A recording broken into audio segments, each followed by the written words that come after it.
We'll go ahead and get started. I call to order the meeting of the Manassas Park Governing Body for January 11th, 2020. Per advice from City Attorney, we will return to reading an opening statement as long as the hybrid meeting model is utilized. That statement reads, per the General Assembly's approval of the Governor's amendments to the biennial budget, the governing body may now meet electronically without a quorum actually assembled in a single location and without the in-person governing body members voting on the participation of those who are remoting in. The following benchmarks for the meeting this evening have been met. First, the governor has declared a state of emergency for the current COVID-19 pandemic in accordance with Section 44-146.17 of the Code of Virginia. Second, the prevalence of COVID-19 in Northern Virginia makes it impractical or potentially unsafe for the governing body to assemble in a single location, and guidance from state and federal government support this determination. Therefore, the governing body will be meeting with various members participating electronically through GoToMeeting. Third, the meeting is to discuss or transact the business statutorily required or necessary to continue operations of the governing body. Fourth, the governing body will make available a recording or transcript of the meeting on its website in accordance with Section 2.2-3707 of the Code of Virginia. Fifth, notice has been and will continue to be provided to the public using available methods. Lastly, we have made and will continue to make arrangements for public access through electronic means, including the ability to comment. Participating electronically are Councilmember Darrell Moore, Councilmember Alana Mensing, Councilmember Hasib Javed, Councilmember Laura Hampton, and Vice Mayor Banks. Those participating in person are Councilmember Yessi Amaya and Mayor Jeanette Rischel. Also, since we are back on the hybrid model, we want to avoid several people speaking at the same time. To hence avoid confusion, so we will go one by one for comments and questions, just as we have done in the past. Okay, first we have approval of the agenda. Are there any changes or additions to the agenda? Okay, do we have a motion to approve? Moved. Moved. Do we have a second? Second. Okay, all in favor? Aye. Aye. Aye. Opposed? Aye. Opposed, abstained, motion carries. Thank you. Okay, please join us in a moment of silence and then the Pledge of Allegiance.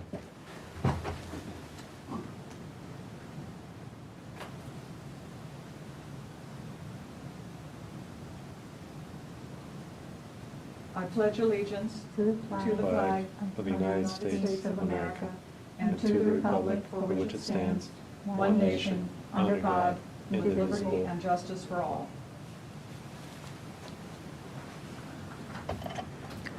Okay, we move on to public comment time. There will be 3 opportunities to speak publicly this evening. We have 2 public hearings, but right now this is general public comment time. Is anyone signed up to make comment? I don't see any. Okay. Is there anyone who is not signed up but who would still like to make public comment? Okay, I see Mr. Christian shaking his head no. Thank you, sir. Okay, moving on to the first public hearing. This is a public hearing for conveyance of real property to Cinema Cafe. I declare the public hearing open. Okay, and that would be City Manager. Hey, well, yes, I'm up. What's before you tonight is a purchase and sale agreement that would both that obligates the city to create a parcel and then convey it to the Cinema Cafe entity. That entity was just created. I forget the name of it off the top of my head. It is included in the red line version that I sent to you earlier. It looks like the city manager has a presentation. After that, if you have any questions about the purchase and sale agreement itself, I'm available to answer them. Thank you, sir. Yes, I'm sorry. Good evening, Mayor and members of the governing body and members of the public. It's a pretty exciting day. I don't sound like it. I'm incredibly happy. This has been a long time in coming for our city. I think since 2017, when we really kind of taken the city in the right direction. We've done a lot of great things. First and foremost, we kind of reestablished our financial position, and that was kind of to get us to be a surviving entity, a sustainable entity going forward. And tonight is kind of the milestone for us moving beyond just a sustainable city to being a prosperous one. So very excited about this one. I remember when the governing body voted on the Phase 3 development agreement, received a question from former council member Shoemaker, which is a great question, about, well, what if the anchor doesn't come? And I said at that time that this would all be a failure, and I wanted to be judged based off that failure or success. And I'm happy to present this tonight, that we have this opportunity now to really move our city forward. And the most important part of our downtown is what's going to be discussed tonight, because this is what enables everything else to be successful. So today I'd like to go over a few slides and kind of remind you all and the public as well, because I know you all are engaged in this in a lot more frequently, and we engage with the community, but it's been a while since we talked about this issue with our residents, so I felt it was important just to kind of go over everything. Why are we doing this? How did we get here to this position? How is Cinema Cafe going to support our downtown success? And then before we do spike the football and say, we won the game, there are still plenty of challenges and roadblocks, as there always are in our city, before we can say for certainty that we're going to be successful here. And I want to end with some special thank you to everyone who's been involved in this. And I just want to note, City Attorney started this off. He knows the details of the agreement, so I'm here more to discuss kind of the strategic vision of the city, the economic strategy, kind of why this is important and why we're doing this as well. So I just want to preface that's what this presentation is about. So why are we doing this? I like to describe this as we've had a history of failure, but this starts our future of success. We really started with the financial management, but that's kind of a necessary. You shouldn't be rewarded for properly financially managing your organization. That should be kind of the base level of operation. Here now we're moving to a true success tonight with this agenda item. We've had plenty of city historical failures, and I always see it with the emails that the mayor shares with me that she gets from residents, that members of the governing body members get, that we get, that we heard at the town halls when we were discussing the downtown a couple of years ago. People are very upset. Our residents are upset, and they have every single right to be upset with kind of what's happened in our city. And we've always said, well, we're doing everything we can to turn that around, and tonight's the biggest evidence of that. So just as kind of recollection of some of the failures of the past that we're kind of overcoming now. The Downtown Development Initiative, you just have to look across the street. That's empty. Tonight's the first step again to getting that addressed with the anchor finally placed here, and I'll discuss how that happens. The high debt, that's made worse by a weak tax base. So if we had a stronger commercial tax base, we could then weather the storm of debt a little bit better. The high tax burden, I think that's the one that you all hear the most about from our residents. They want taxes to come down. Again, we have the high taxes because of the high debt and the weak tax base. We've been tackling the high debt straight on with refinancing and being fiscally disciplined to take down that debt level. And we've accomplished great things with that, but tonight again we're addressing that weak tax base component of our strategy to strengthen our tax base so that we can address the tax issue for our residents. Our employees have been dealing with low FTE counts as compared to every other jurisdiction in Northern Virginia. A lot more work being asked of them and a lot less pay being asked of them. And we operate in the ecosystem in Northern Virginia where things are a lot more expensive up here, and we need to be able to compete with that. So we've been struggling with that from an operational standpoint, and our residents want a little bit better performance from the city. And again, today is kind of that step for enabling that to happen. Lack of revenues to support modern technology. Our technology is still backwards, but we've made great strides over the last few years, and thanks in large part also to the federal funding that we received to improve our technology so we can do things more virtual. But the 2015 ERP selection, that's really set us back as a city, and we need the resources to be able to continue to get better in terms of technology to better service our residents like they deserve. lack of funding for infrastructure and public facility requirements. And the whole downtown, one of the key goals was to address one of the biggest facility requirements, which was the city hall, which we had to figure out a way to finance a new city hall without imposing that burden on our taxpayers. And that's what this accomplishes as well. And tonight's project helps us along that effort as well. And then finally, why are we doing, the future of success? We're not just doing this to overcome these failures, but we want to look to the future now. We want to be positive. We want to improve that tax base, but also this is about providing a better quality of life for our residents, enhancing kind of entertainment opportunities for them, giving them a downtown where they can come together and enjoy the weekends with their family, going to see a movie, going to get some coffee. We'll talk about Girani later on as well. Coffee house. Later on as well. Can everyone please mute your mics? Thank you. So again, it's about enhancing our quality of life here as residents of Manassas Park as well. So I'm going to show some slides tonight from the town halls that we did back in 2019 and that we kind of talked about again during the public hearings when we were talking about this whole downtown development initiative. Because I think it's important to go back and show our residents that we haven't forgotten. All the things we talked about at the town halls, all the promises we made, we haven't forgotten, and we're making progress towards that. So I always remind everyone that it's a very simple calculation of whether you're financially successful or not, right? There's the different components for your revenue on the left, whether you have a strong tax base, what your tax rate is that's multiplied by that tax base, and your collection rate, and then to pay for all those things, your staffing, your capital level, your reserve levels, and then your debt. And unfortunately for the city, you can see we're kind of all in the wrong direction.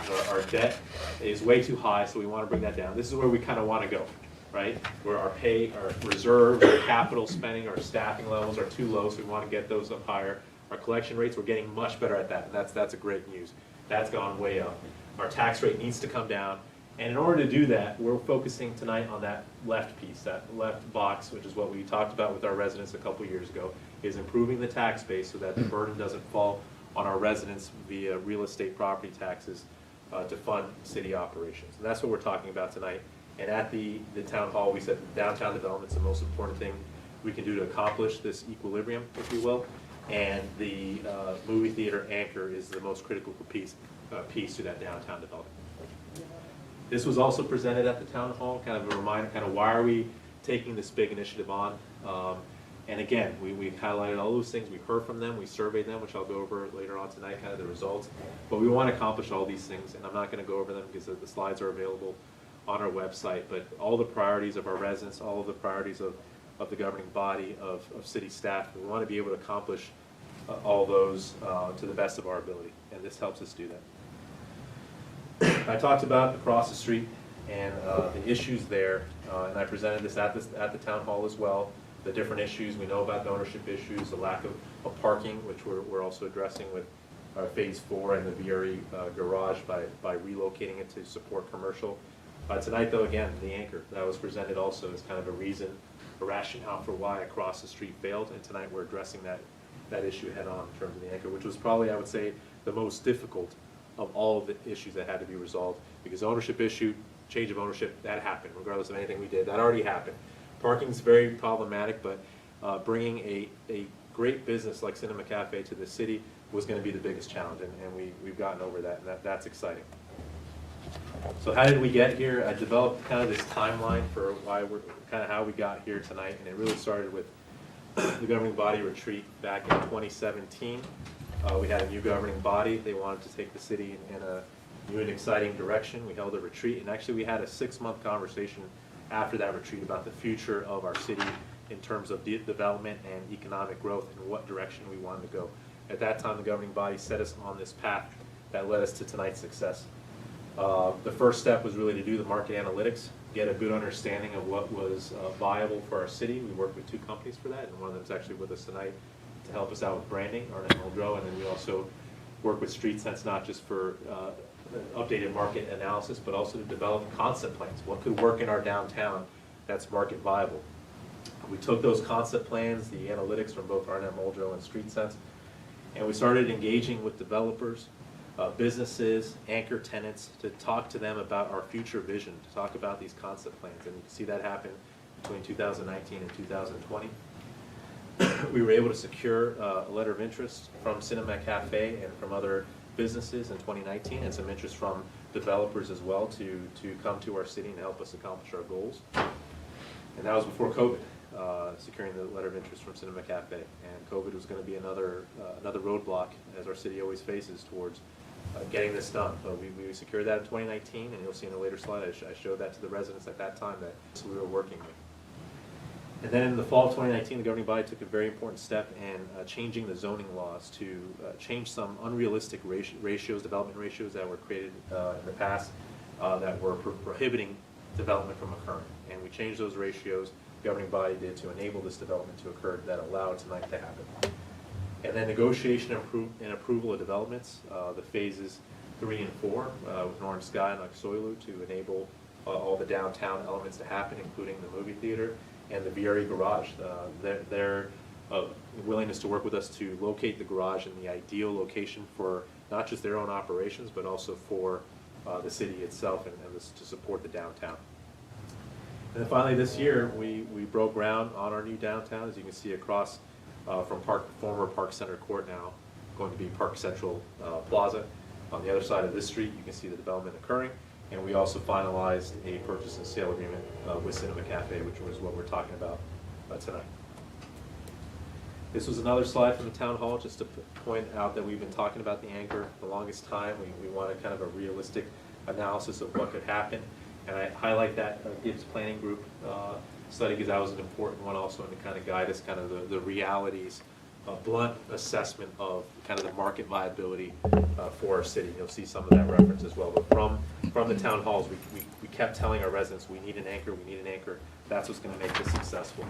This is part of that Gibbs study where they kind of highlighted some of the issues with our downtown. This is 4 years ago, kind of the start of our efforts here in the city, and nothing's changed.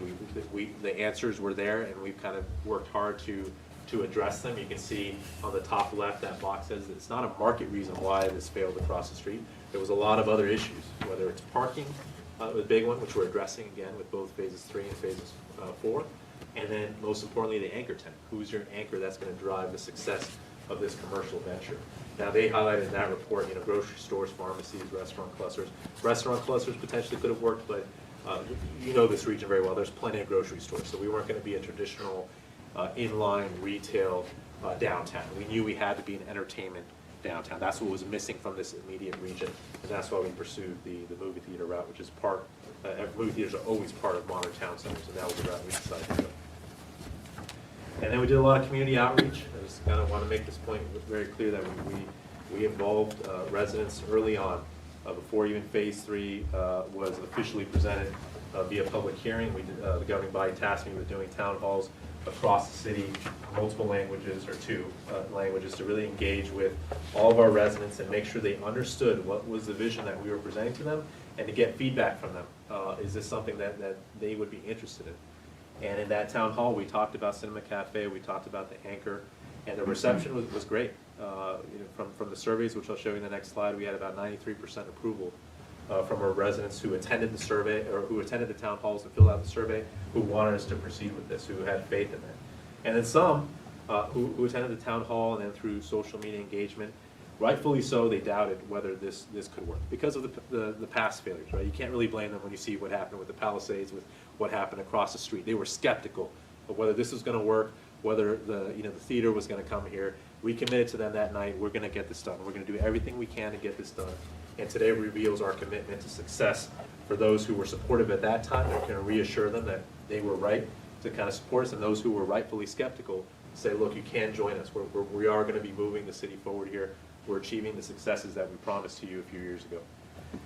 And then you can see from the other bullets, we had held multiple public hearings, multiple work sessions across the time periods here to talk about these downtown developments, to give our residents plenty of time to comment to us about what their visions are for the downtown and whether they agreed with what we were doing or not.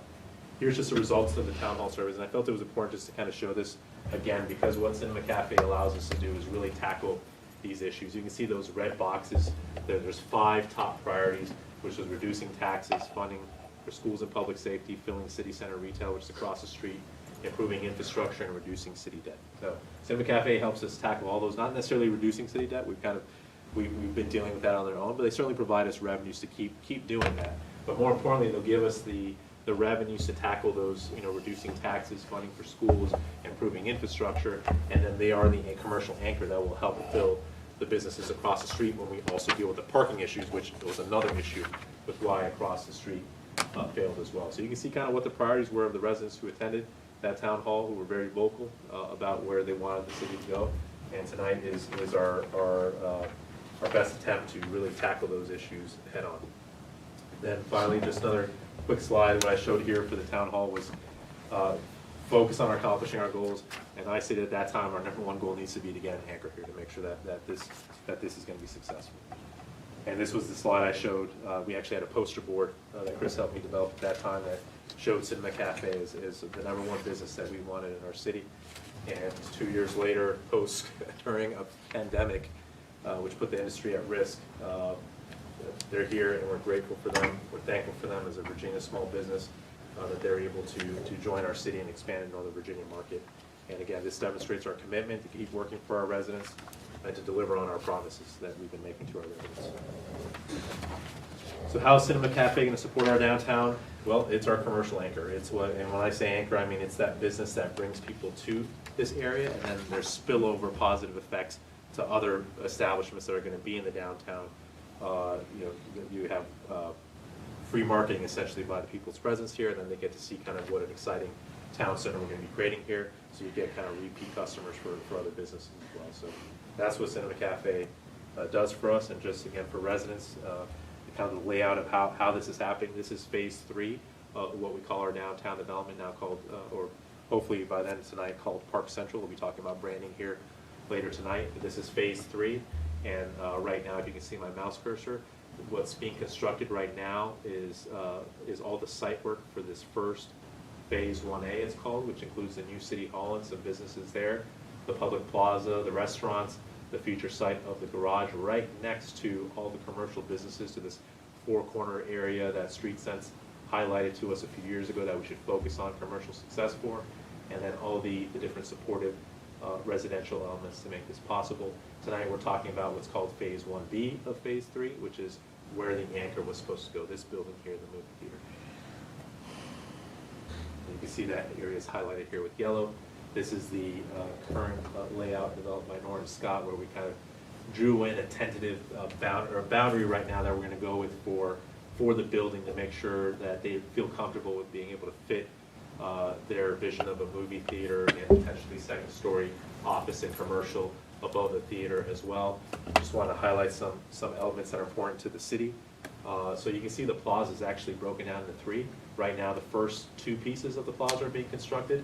The one across the street here in front of the new city hall is going to be the main part of our plaza that will have the splash pad, outdoor dining, and then you're going to have the brick road of Park Central Boulevard in the center there. So when we close down this section of road, it can be utilized for the plaza. And then you have the other component of the plaza that's part of this development parcel that's being discussed tonight as well.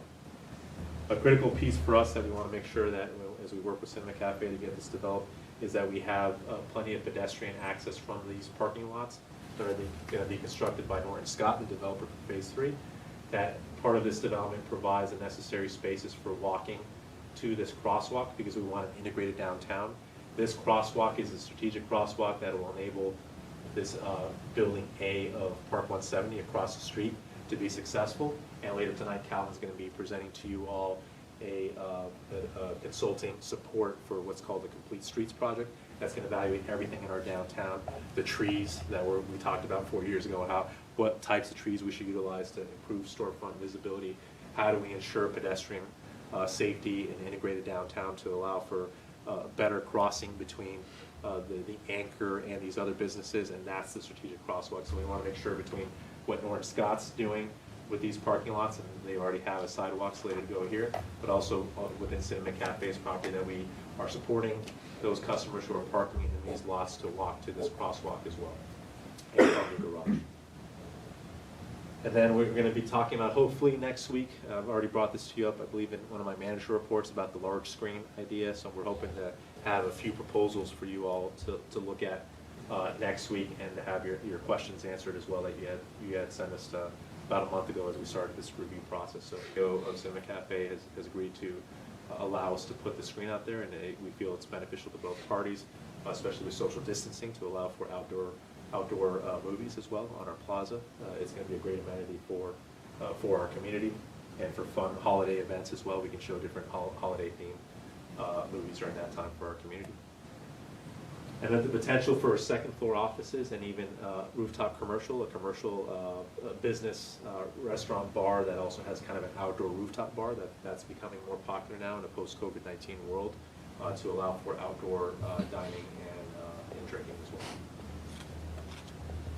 And then this was just the overlay. This one's outdated, but this was the best shot we had back when Phase 3 was under review for proposals. I just wanted to show kind of where everything was at, and then again, how the movie theater fits into this grand scheme. Across the street's the original development that's empty right now, and you can see how close the garage is going to be to supporting this new modern town center with plaza, new city hall with ground level businesses and a library, restaurants, movie theater, and then the other businesses that will go across the street as well.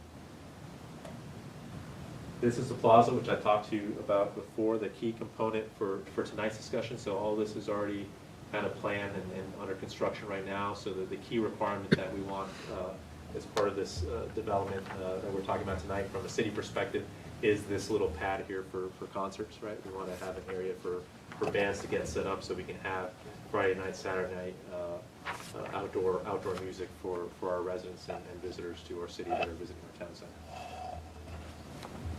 And so again, like I said, I'm incredibly excited tonight because there's been so many times for the last 4 years where it wasn't a certainty that we were going to be successful, and but tonight's the best news I think our city has received since receiving the news that we did complete our audit of 16 and 17, that we were able to complete those, that we reestablished our credit, that the state wasn't going to label us fiscally distressed, that we were back on the right path financially. This is the best news we received since then, that we have this opportunity to move forward and be successful commercially as well. But again, we can't spike the football yet. There are still some ongoing roadblocks that the governing body and residents still need to be aware of, that we have to work hard to overcome. First and foremost is the amendment to the parking ground lease with Park 170. This was a deal done as part of that original development. It does hamstring.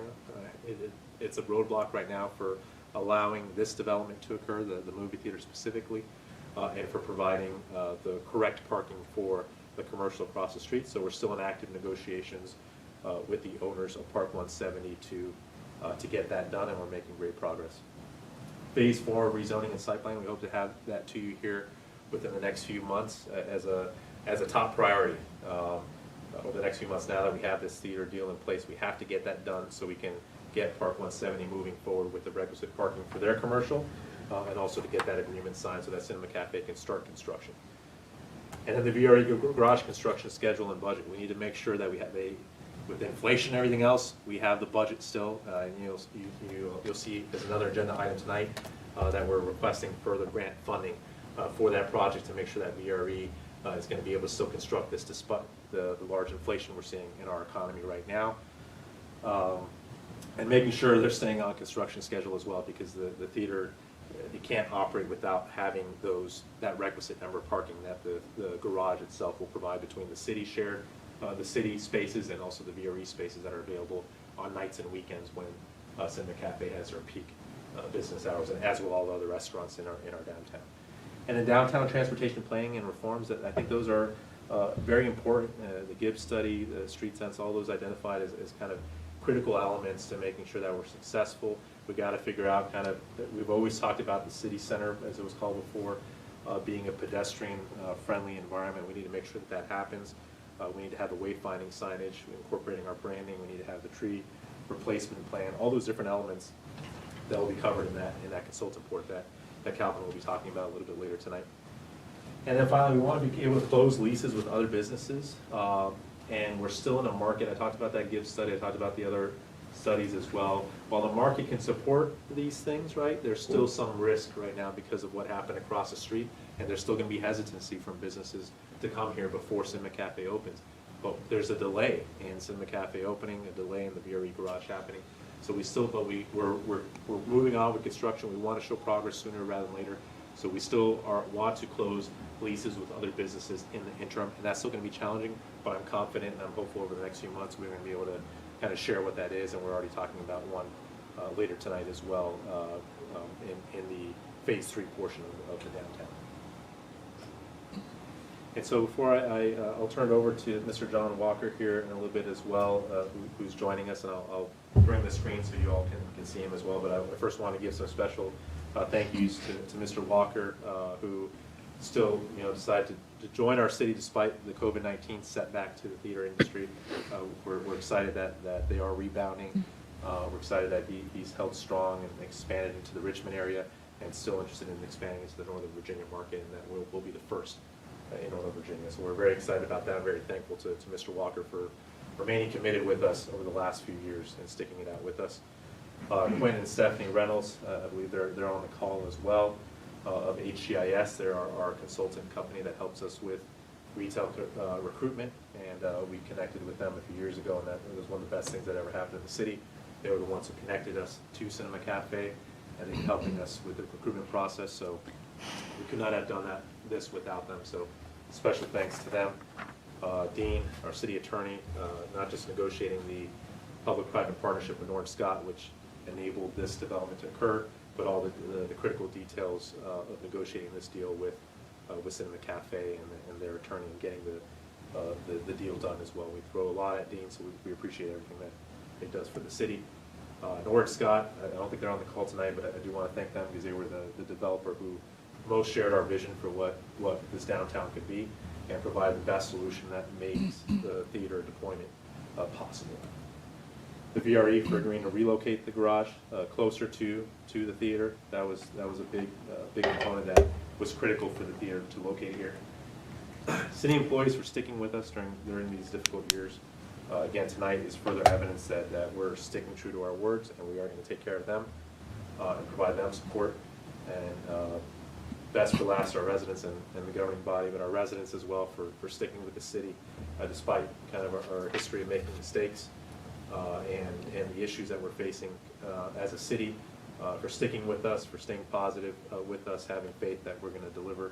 I hope tonight they're satisfied that we got this deal done. A lot of people thought it was going to be impossible to do. And then most of all, to our governing body members, all members who served since 2017 to the present, who set the path a few years ago for us to be here tonight, and who stayed committed to the plan despite the long time it took to get here and COVID and everything else that's hit us.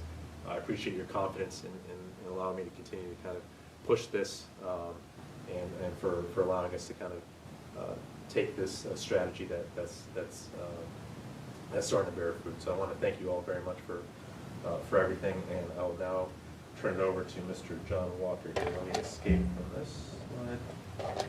Bring this over.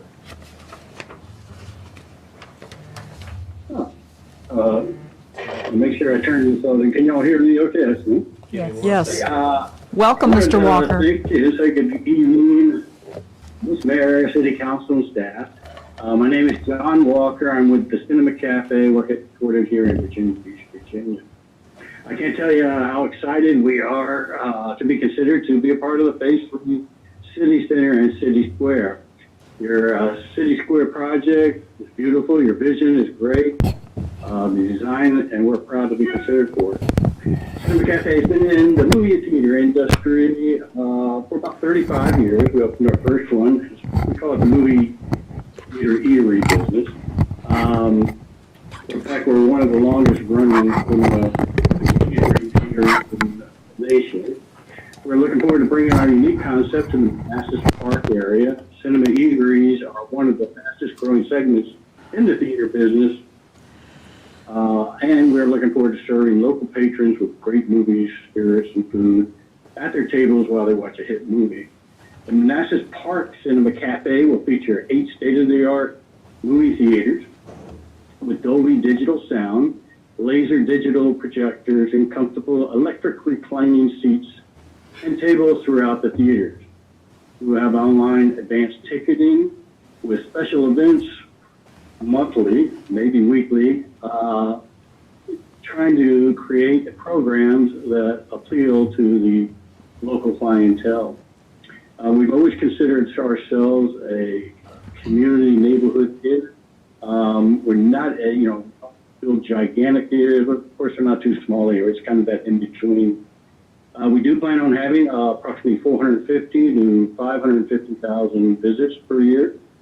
We produced about a little over $1 million once we're established, and sales tax revenue for the city and state. I don't know the breakdown of what y'all get at that. But, we also employ approximately 80 to 120 employees, many of them just entering the job market, but it's a great opportunity for them to learn the on-the-job training and getting used to working with the public.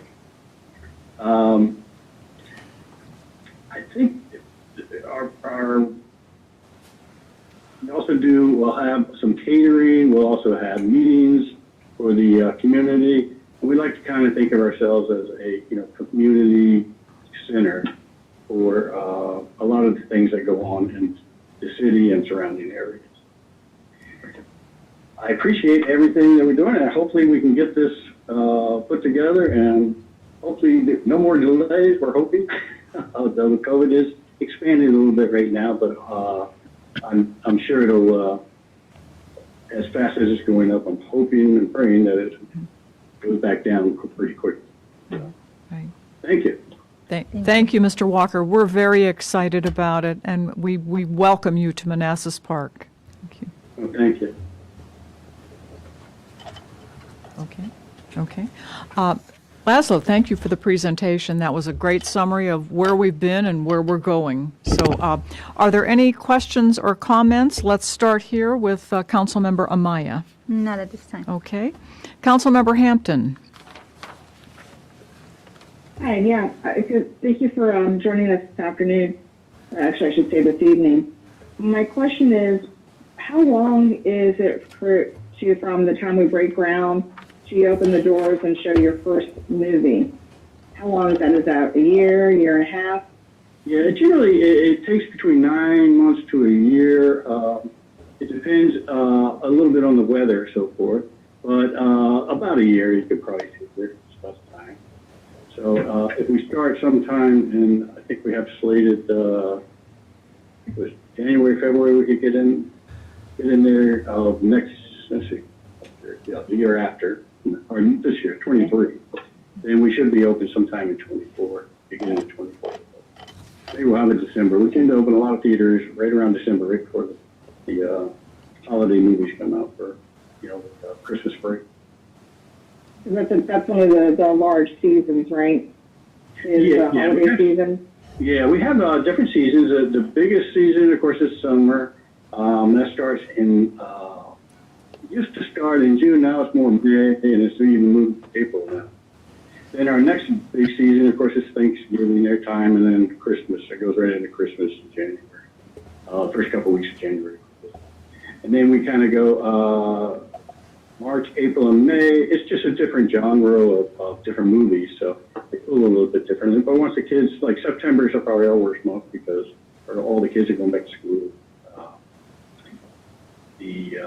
Everybody's getting back to work. And, summer's over type thing. So, we have a little bit of fluctuations. We're pretty consistent year to year, and then the fluctuations are not all that great. The weekends, of course, are 70% of our business. During the weekdays, we're open. Generally, we'll open a little bit later, but anywhere from 12 o'clock to 2 o'clock, we'll open during the week. And then we try to build up the weekdays with usually food specials and discounts, that type of thing. Thank you very much.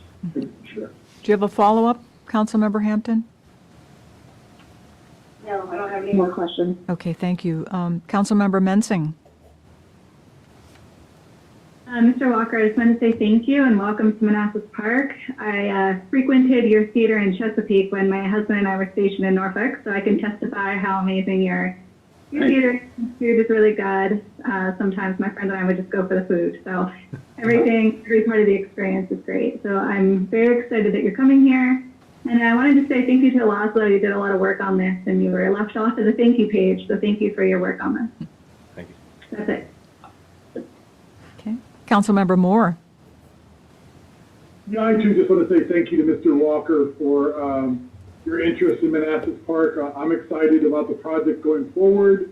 I had a chance to visit one of your cinemas and was just really impressed with the professional staff and how clean it was. So I'm just looking forward to you coming to Manassas Park, and thank you for your interest. Thank you, Mr. Moore. Councilmember Javed.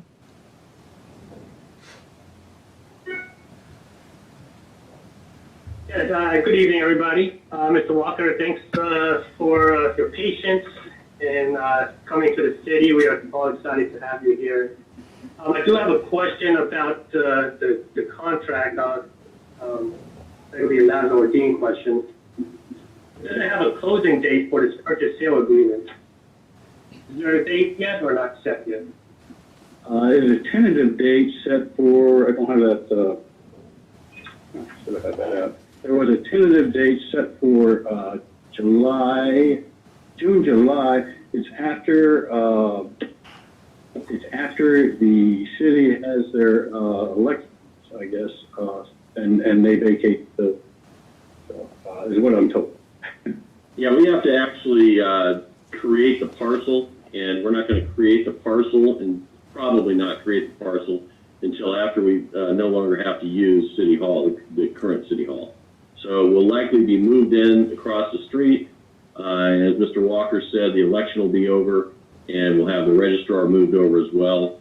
And then once everything that's done, the plan is to go ahead and do a subdivision of the entire site, including the phase 2 component, the residential piece. If you remember, a little piece of the City Hall is going to go to that as well. And then follow up to that, so throughout the contract, I guess the third level where the office, where we're considering leasing the space, throughout the contract it states when feasible. When will we know that this is going to be a sure thing? I have to get the architects to draw it out, and then of course work with the city to approve what we're trying to do there, and you know, I'm trying to follow y'all's guidelines a little bit. And then once we get that, I can get it to EDC. EDC can usually price it out within a week or maybe 2 weeks, and then we can kind of get the problem we're having too is, you know, as you know, is construction cost and materials, and we're since we're a assembly type building, we have to do all metal. So, and metal, wood's come back down, but metal has not come back down.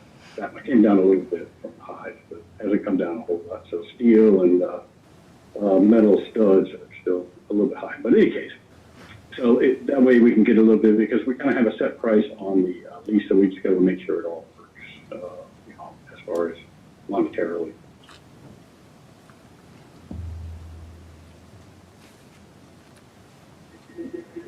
Thank you for that.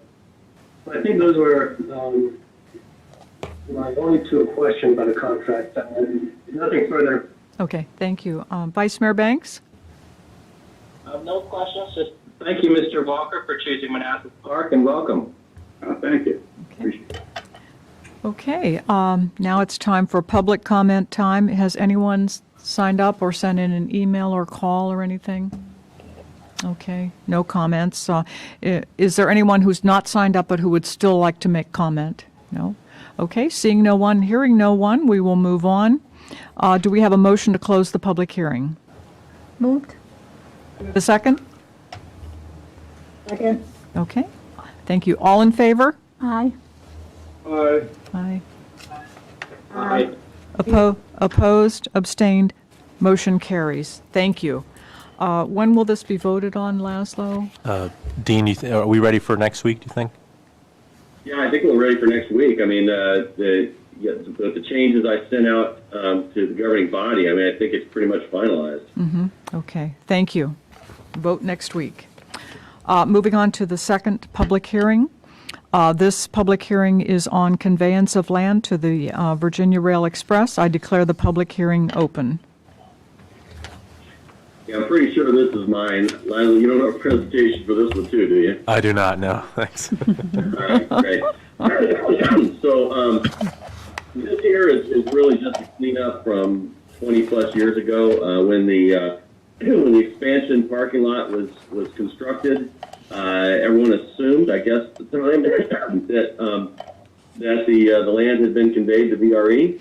They paid us for it, and then in all the excitement, everyone just forgot to actually convey it. So this takes care of that.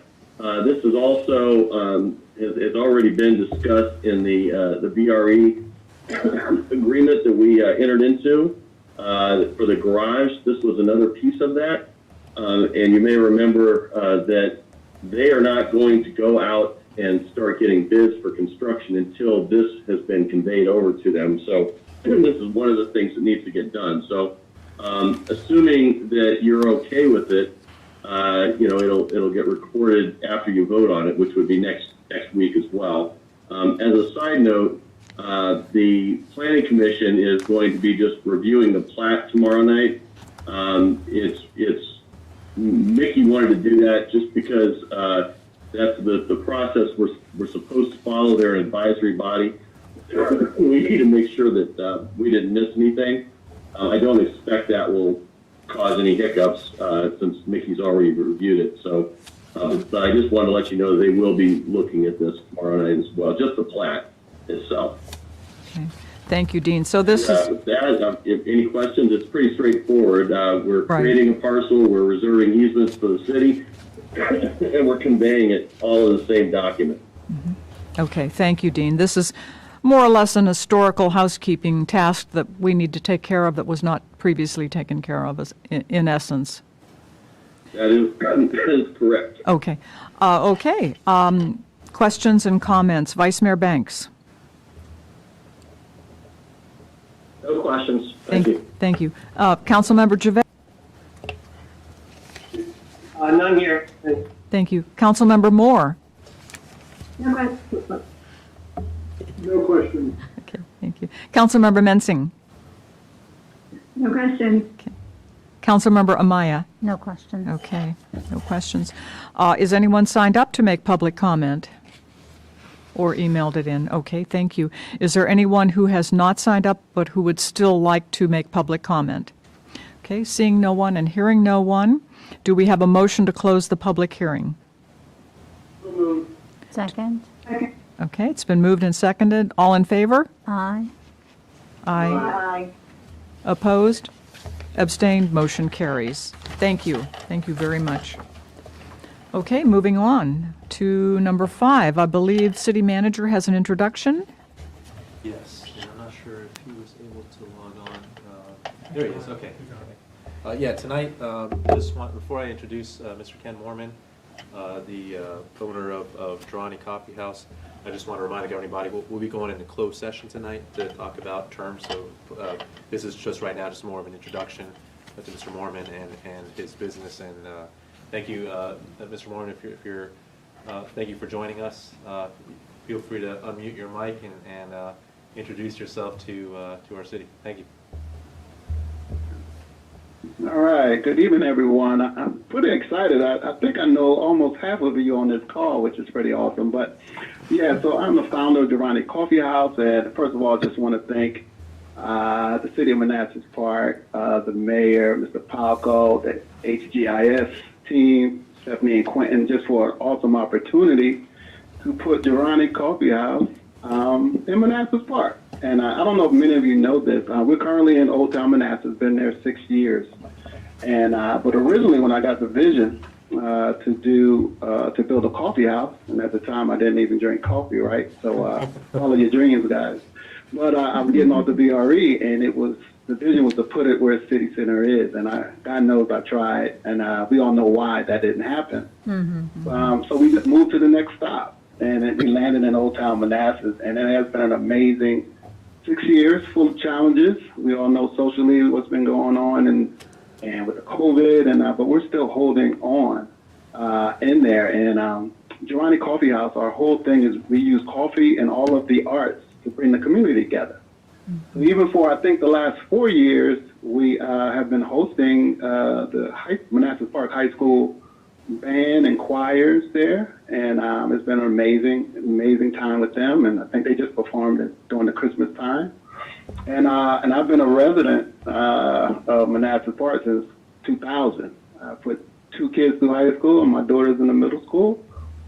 So for me to have the opportunity to, knowing from what I've told from the mayor of Manassas and everyone else, what Girani and the community have done through Girani, of bringing that together, the power it has, and that's the community, not myself. But knowing that I can bring that to my own city now, I'm really excited. And I have many people say, well, are you going to keep Manassas open? I'm like, well, yeah. The reality is, before opening up Girani and Old Town Manassas, I live in Manassas Park, and I never went to Old Town, ever. I live, on the other side, of the VRE near the golf course on that side. And once we dug in after work and getting off the train, we just didn't want to come out past the Walmart, and we go right back in. So, and Old Town Manassas is beautiful. It's awesome. I didn't even know it. So I'm excited to know that this whole project is going to serve many, many people that never, ever go to Old Town Manassas. And I know because I try to market to Manassas Park, and you don't really come to Old Town Manassas like that. So this is a huge need. We're excited. And again, we just want to thank everyone for this awesome opportunity. Well, Ken, we want to thank you. We are very excited about you folks coming to Manassas Park and opening up a business here. And my best regards to Detra and the family. You are such a valuable member of this community, and we're just very proud of everything that you and your family have accomplished. It's fantastic. So let's go through the governing body, see if they have any questions.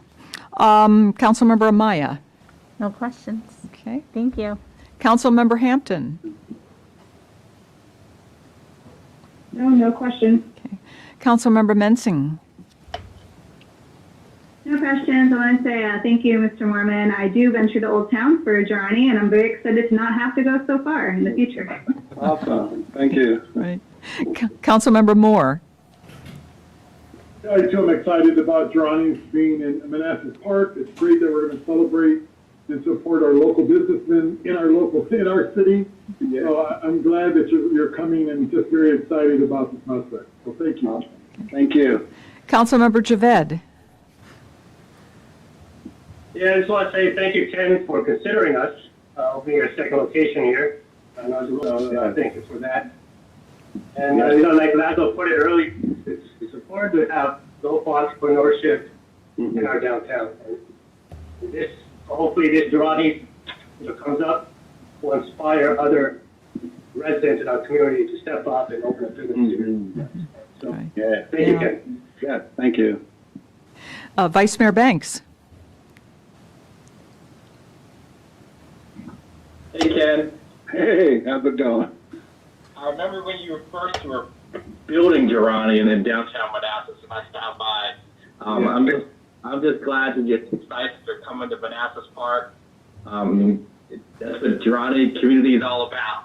And local residents opening locally. So I can't wait to get some coffee at Manassas Park like how I do. I normally get hot chocolate with almond milk at your Manassas. But yeah, I look forward to it. Thank you. Awesome. And thank you for your support over the years and encouragement. Thank you. You're welcome. Mm-hmm. Ken, thanks again, and thank you for taking time out of your evening to join us. You're more than welcome to stay for the rest of the meeting, but we realize you may have other things that you need to do. Okay. Thank you so much, Mayor. Thank you, everyone. All right, take care. All right. Bye. And 5B, moving on, I believe we have 2021 Latino Festival review with Ms. Caitlin Collier with us from Parks and Rec. Good evening. Can everybody hear me? Yes. Hey, Caitlin, give me Welcome. 1 second.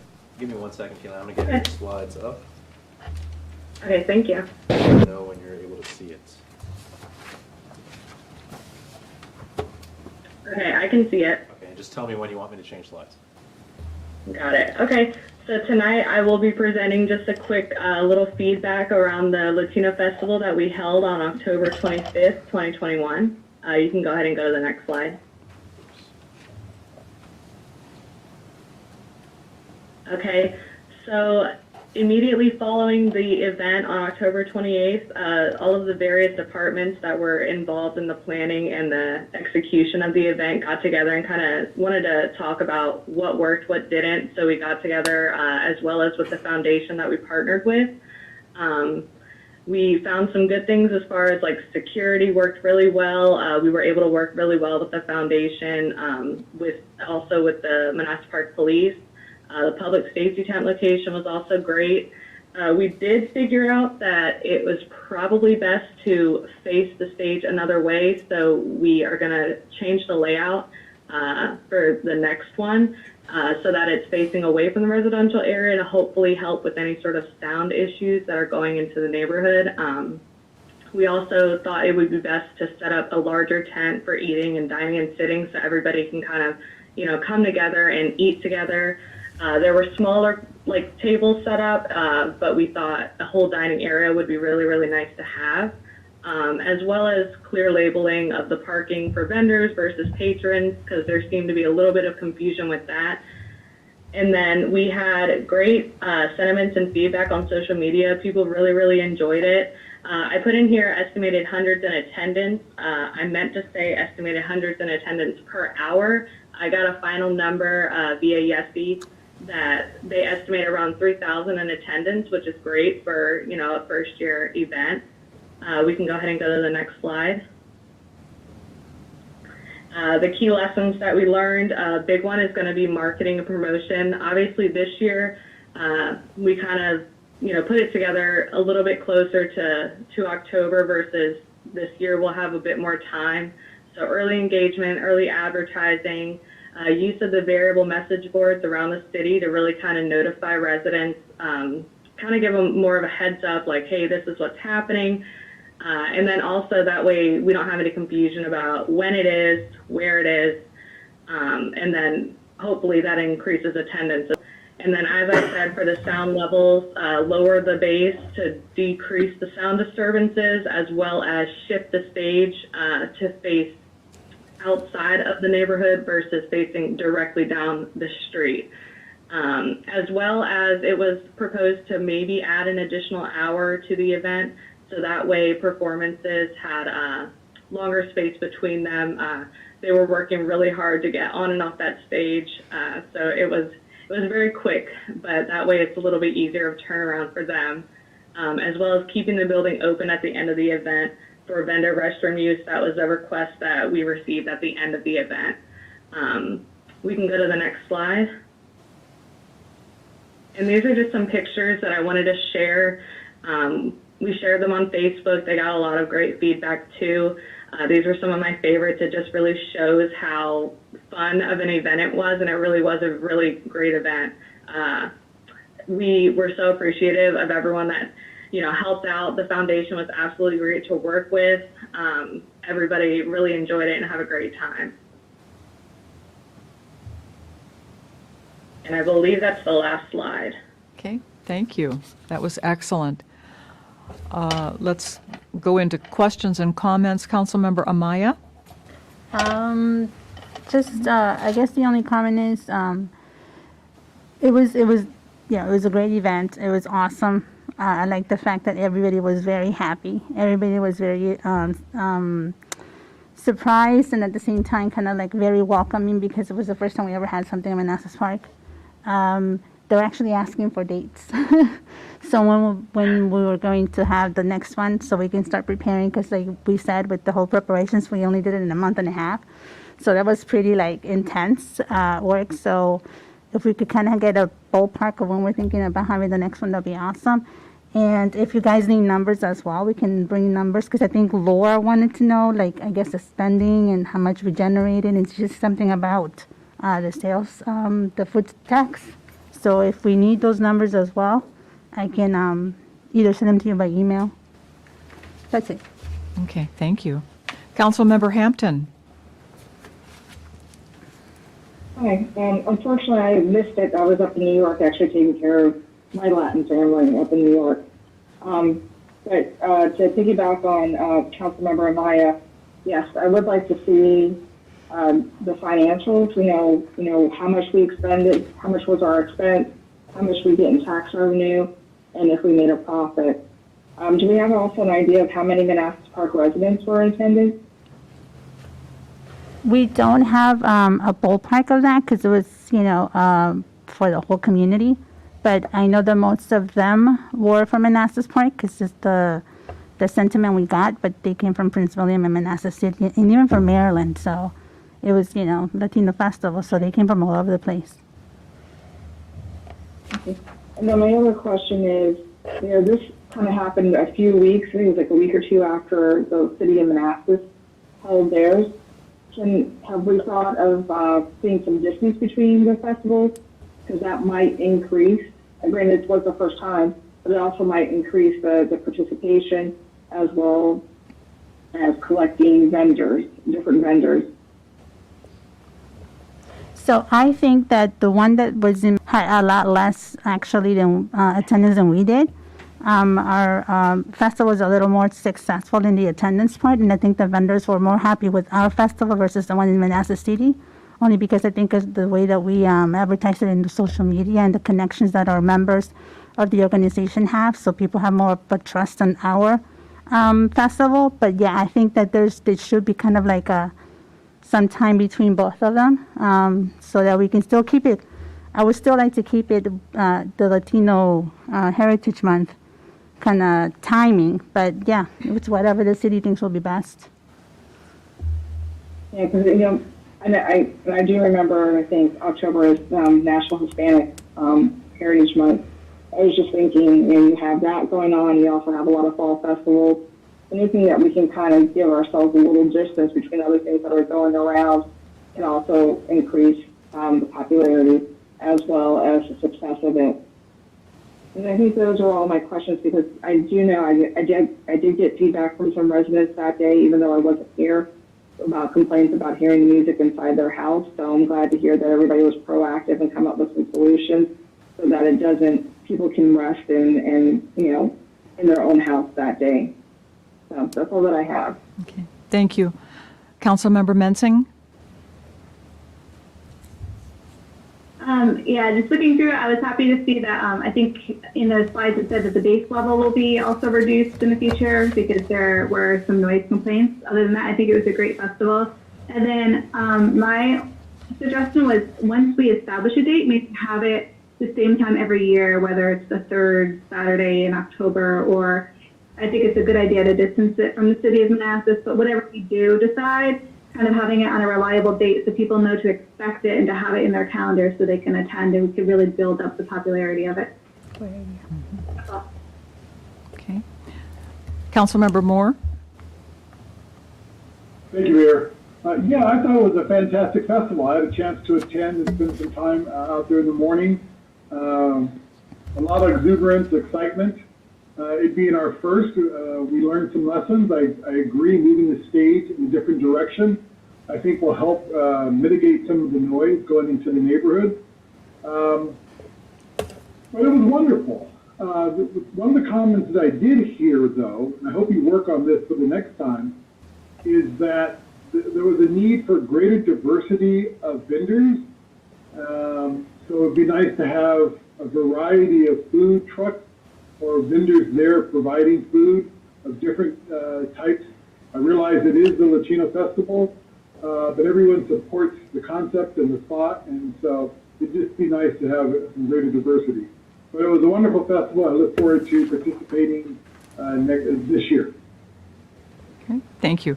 Councilmember Javed? Thank you, Mayor. Yeah, it was a great event. I was always there in the morning. Thank you, Yessi, for spearheading this and getting all these vendors in line in such a short time period. I was very impressed by the turnout. So that was great. And for the first one, we're going to have some hiccups, but, the staff and, the government body, we're going to address them as we see. And hopefully this could, bring the community together year after year. I mean, these cultural events, the point of it is to celebrate each other and the different views that we have in the community. So, I love having these cultural festivals, and hopefully we could maybe have different other festivals as well with other cultures as well. But this was the first great step, and thank you for everybody that was part of it and during the planning stage. Thanks. Thanks. Vice Mayor Banks? Hey, first of all, I want to thank you, Jesse, for your work and making this festival happen. Laszlo, I saw you there. Thank you for working there and attending. I actually attended the Manassas Latino Festival the week before, and I mean, granted, I got a free T-shirt there. Our festival had more people. We had more space. We had more Latino vendors, more food. It was just better. And so, I mean, I got to see the comparison on a week-by-week basis, and I look forward to the next time we do it next year. And we had dancing, and everyone danced. It was a great festival. I enjoyed it. Next time I'm going to bring some money so I can get some pupusas. I mean, you can smell the food in the air. I mean, that's what festivals are about. I went to the Manassas Festival when they had 1 or 2 food trucks. Wasn't really Latino food either, and I'm like, that's why I'm here at the Latino Festival. I'm not here for a burger and a hot dog. Right. So, Yeah. I'm here to celebrate the heritage and be part of it and learn. And so, you know, I enjoyed the festival. Congrats, Jesse. Let's do it again next year. Thank you. Okay. We'll sell a pupusa for you next time. Yeah. Thank you, Preston. Yeah, it was a wonderful festival. Had a wonderful time. The pupusas are out of this world. I may have missed it. I may have been discussed.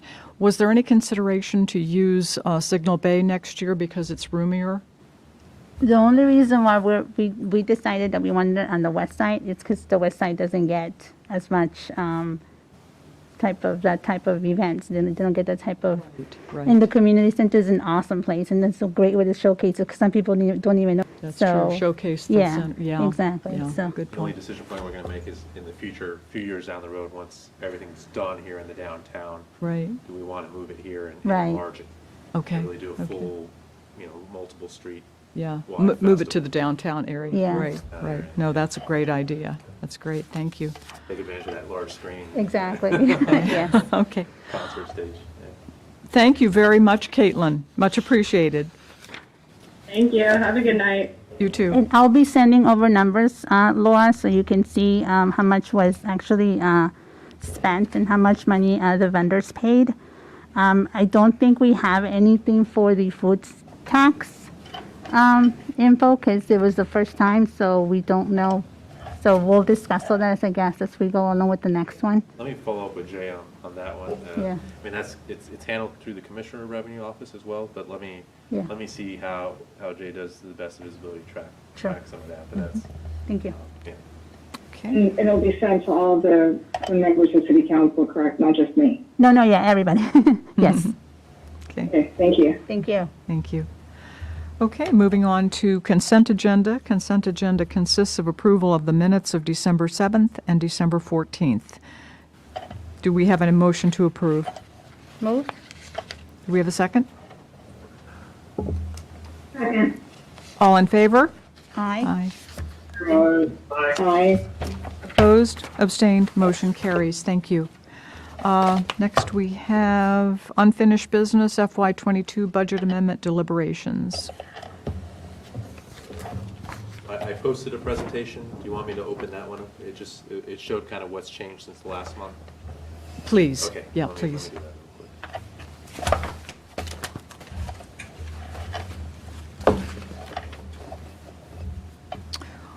And what are your expectations from us this evening?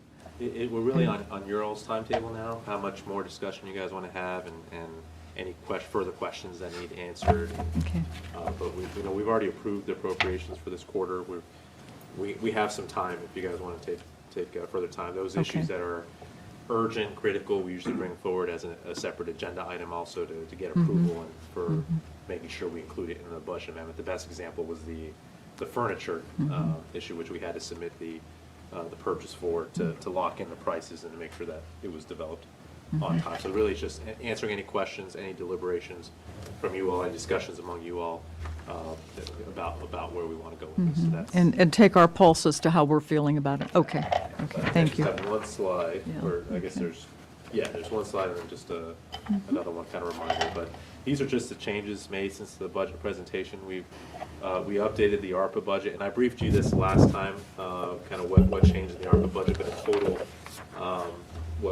we reduced spending from ARPA by about $315,000 in FY22 just because of timing of hiring of personnel, and then the facility rental costs for vaccinations. We were never able to figure out how to kind of recapture that, and that was FY21 anyways. So there was no real way to kind of to recapture that. So that was a reduction in spending of ARPA, which reduced the budget by $315,000. And then I worked with you all urgently via email before Christmas to ensure that we could lock in the school's furniture as well. So we added that shifted it up to the city portion, and then we reduced that from that same amount from the contribution to the proffer fund from the proffer revenues that were in the land sale revenues that we're going to be receiving this year. So those are really the only three changes that happened since our discussion last time, and I already briefed you on the first one, the $315,000. It's just that's a one bullet synopsis of everything I briefed you on the ARPA slides,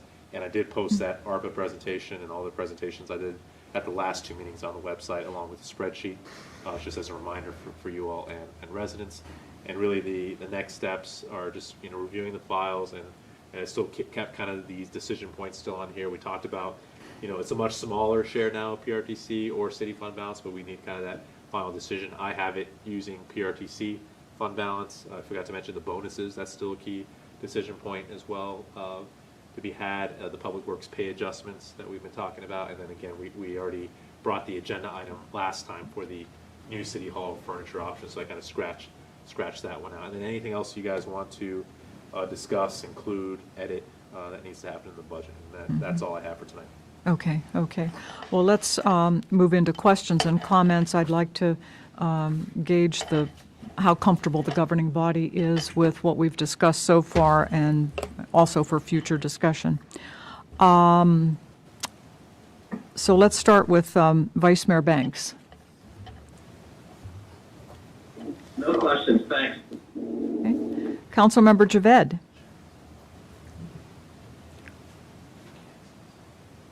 Are we talking about the branding? Any questions in regards to that? No. Well, this is not branding now. No. FY22 budget amendment. Oh, budget, sorry. Yeah, no questions. Okay. Councilmember Mensing. I'm sorry, Councilmember Moore. No questions. Thank you, Aaron. Okay. Councilmember Mensing. I'm happy with what we've talked about and moving forward with that. I just kind of have a random question, and I don't know if it's 100% with this, but it kind of has to do with furniture. Are we getting recycle bins for the new city hall?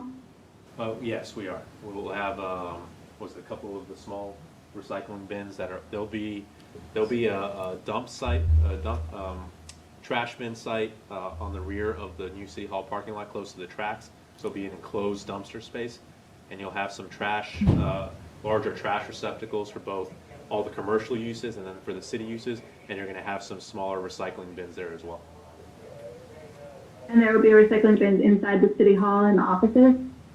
I don't think we've talked about our trash bins yet, so I'm glad you brought that up, because that's not something we've looked at. I think the library has been a little bit more proactive in talking about that as well. If that's something you all want, please let me know, because we can make sure to order some recycling bins as well, along with our whatever we're going to do with trash. But we haven't got to that step, so thanks for bringing that up. Okay.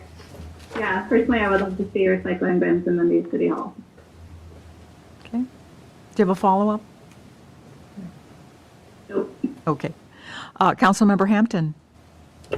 I don't have any questions at this time, but what I'd like is maybe another week to review it, since we did this right before the holidays, and also give residents another round to review and ask questions. Since we're not on a really strict timetable, I think we can afford another week. Sure. Oh, do you have a follow-up? No, that's it. Sorry. Okay, thank you. Councilmember Amaya? No questions. Okay. I don't really have any questions, and I think another week is more than adequate. Yeah. You know. Good idea. Feel free to email any questions. I'm sorry? Feel free to email me any remaining budget questions, Okay. except for when my Raiders are playing in the playoffs. There's only And you all heard Laszlo, email questions, comments, anything? Okay. I see heads going up and down. Okay. Okay, thank you. One quick follow-on. Uh-huh. Laszlo, when is, I really do operate on deadlines. When do you need the questions for us? What's the last date? There is no real last date. It's really up to you all when you want to vote on this. We're going to talk about the budget calendar tonight also, so we'll talk about kind of dates for receiving guidance on the FY23 budget. But in terms of this FY22 budget amendment, we're on your timeline. So if you still have any remaining questions, we can continue to defer the vote on it. Okay. Great, thank you. Okay, thank you. Okay, moving on to 8B, Manassas Park logo branding update.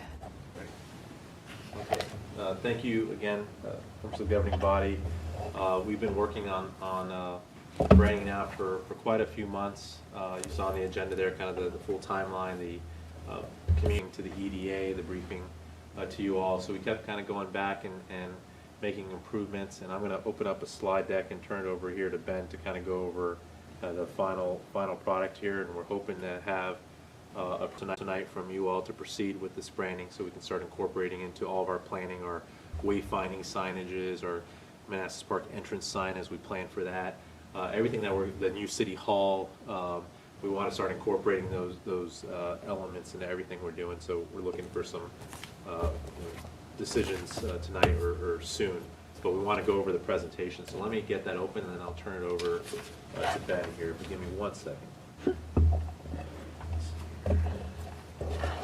And as you get that last one, I think Tripp's going to kick us off, but I can't think of a more exciting night to share this back with you all than, hearing Mr. Walker talk about Cinema Cafe and that amazing opportunity there, and then, having it convert over to Mr. Mormon and Girani Coffee, and literally being able to see a local resident who, has opened up a business next door and now, wants to create that second location right in their downtown. It is, and then even to the point of hearing the summary on, a brand new festival, a first-year festival, bringing out 3,000 citizens, and already talking about how the growth of that festival can carry over into your downtown. Particularly exciting to kind of give you those tools to help build that brand equity around Park Central and this amazing development that's happening. So. Thanks, Ben. I have it up. I'm going to have to zoom out a little bit so we can see the whole thing. So just let me know as you want me to scroll down. Great. Thank you so much. Good evening, Mayor and Council. This is a pleasure to be back. I'm Trent Muldrow. I just want to thank you as well for the great feedback that you all gave us that made this an even better brand, and the refinements and feedback loop that you gave really helped us deliver a better product. Let's go to the next slide, Laszlo. That would be great.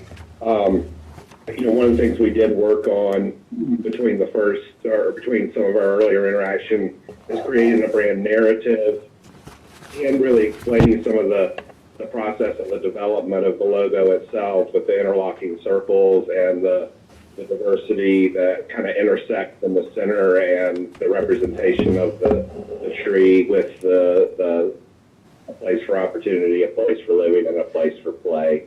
That's the name. And then on the next slide, digging even deeper and talking about this special place in the middle of the park, and giving you a chance to claim that name.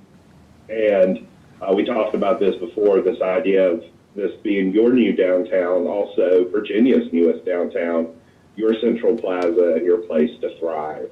So I'm going to kick it back to Ben to talk about some of the details on the changes that were made, and then we'll open it up, certainly, for any questions you have through Laszlo and the Mayor.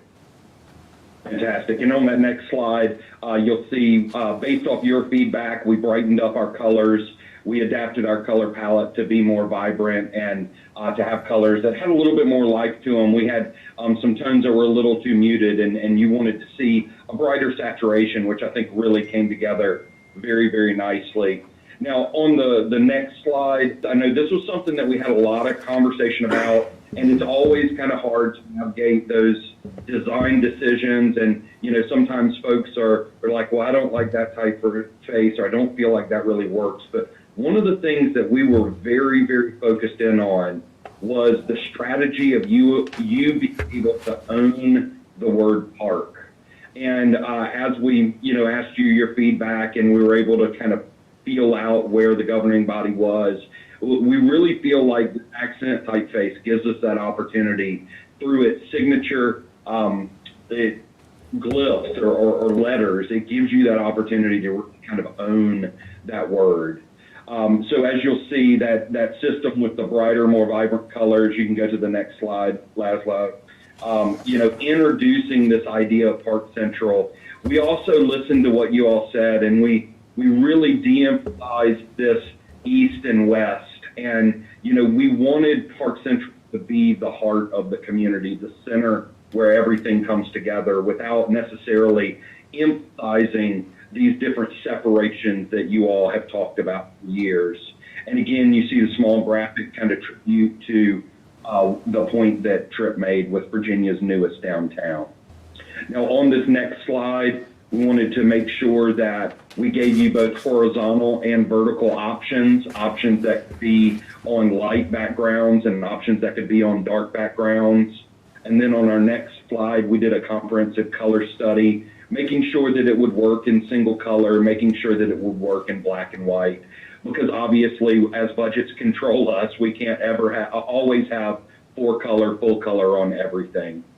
Now, in addition to this, even though our focus was downtown, we felt like it was really, really important from a destination standpoint to be able to also show where these components could work with Manassas Park as a community. And having that strong coordination between our downtown brand and our community brand was a strategy that we felt like was really, really important. So here you see several different variations there, horizontal, stacked versions, dark color, light color. And again, on the next slide, going through and making sure that we have all of the different components, again, with our one color versions, our reversed out versions, and even focusing in on that icon, that standalone icon to kind of represent the community. Now in slide 11, we're just kind of showing one of the things that we're particularly excited about is this is a very, very coordinated program. Being able to have a brand on the city level that connects so closely to our new downtown, this is something that we're not seeing in the Northern Virginia region. So you're bringing a tremendous strength in coordination between the city itself and this new downtown. Now from there, after hearing some of your feedback and being able to work with some of the brand new staff that the city has brought on, we started to dig into brand extension. We've created variations of seasonal banners that we can have, creating freshness throughout the season. So of course, winter, spring, summer, and fall variations, introducing that brand identity and creating some color and life and movement into our downtown. We also looked at brand extension. I think slide 13, or actually no, we've shared with you all some of the ideas of how the brand components could make their way into signage throughout the city hall. And again, when we move into that formal government and the way that it represents itself, we want to make sure that we've got the components that pay tribute to your seal on the city hall building itself, but then also introducing that community brand in really exciting ways like downtown gateways. And we've heard a good bit about that screen. You can kind of see how that integration could work in some of those great components in your plaza. So then on that next slide, we also dug into more of a comprehensive wayfinding system, looking at how we might have smaller or digital gateway signs, how we might have monument-style markers, trailblazer signs, parking signage, and even pedestrian-scale pole-mounted signs that point people to the different destinations and experiences that Park Central will offer. Then from there, knowing that wayfinding can be a very big undertaking, we also created a tactile urbanism tactic called guerrilla wayfinding. These are very small, low-cost, kind of conversational style signs, especially with a focus on connecting people that might be getting off at VRE. These are pedestrian and bike-oriented and really help people to connect with the community. So then next, we also took the brand components and showed how it might make its way into things like branded crosswalks. So again, taking those brand elements, finding ways that they can expand and really be implemented throughout the community. And then finally, we always like to have an opportunity where our citizens and really our businesses themselves can find ways that people can connect with the brand, creating branded merchandise and being able to make things available to our customers, to our citizens, to our neighbors, so they can truly show their pride in their community and especially rally around this amazing new heart that your community is getting. So Trip, I'll let you kind of wrap it up.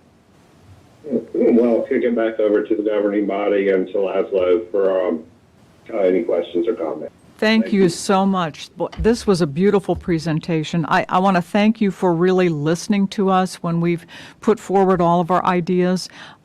I love it. I think you've really nailed it. I especially like the crosswalk idea. I like the banners. I will say whoever chose the Falls Church logo must have been drinking. I'm shocked that they chose that motto, but I think we're going to have a fantastic logo. So, okay, well, let's get into questions and comments. Councilmember Amaya.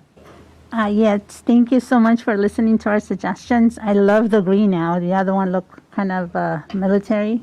It kind of made me feel a little like I was supposed to be on my best behavior. Now it feels like it's fun and I want to go there, and so I love it. I think it looks really good, and it's going to be awesome to put it all over our city.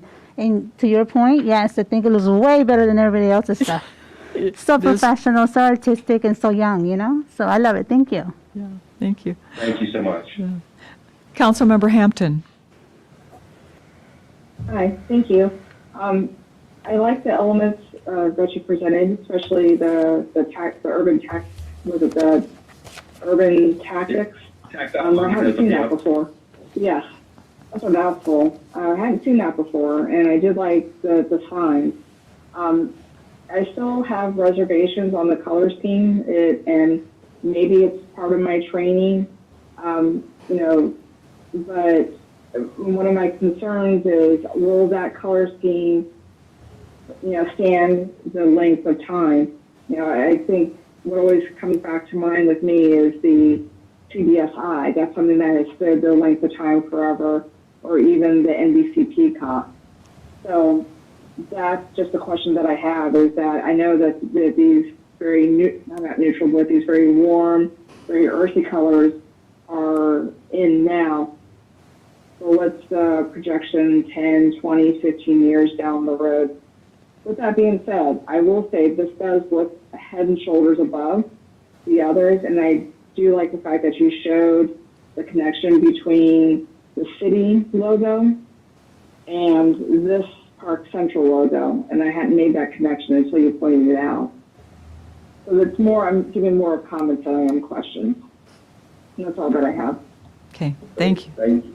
Thank you. Councilmember Mensing.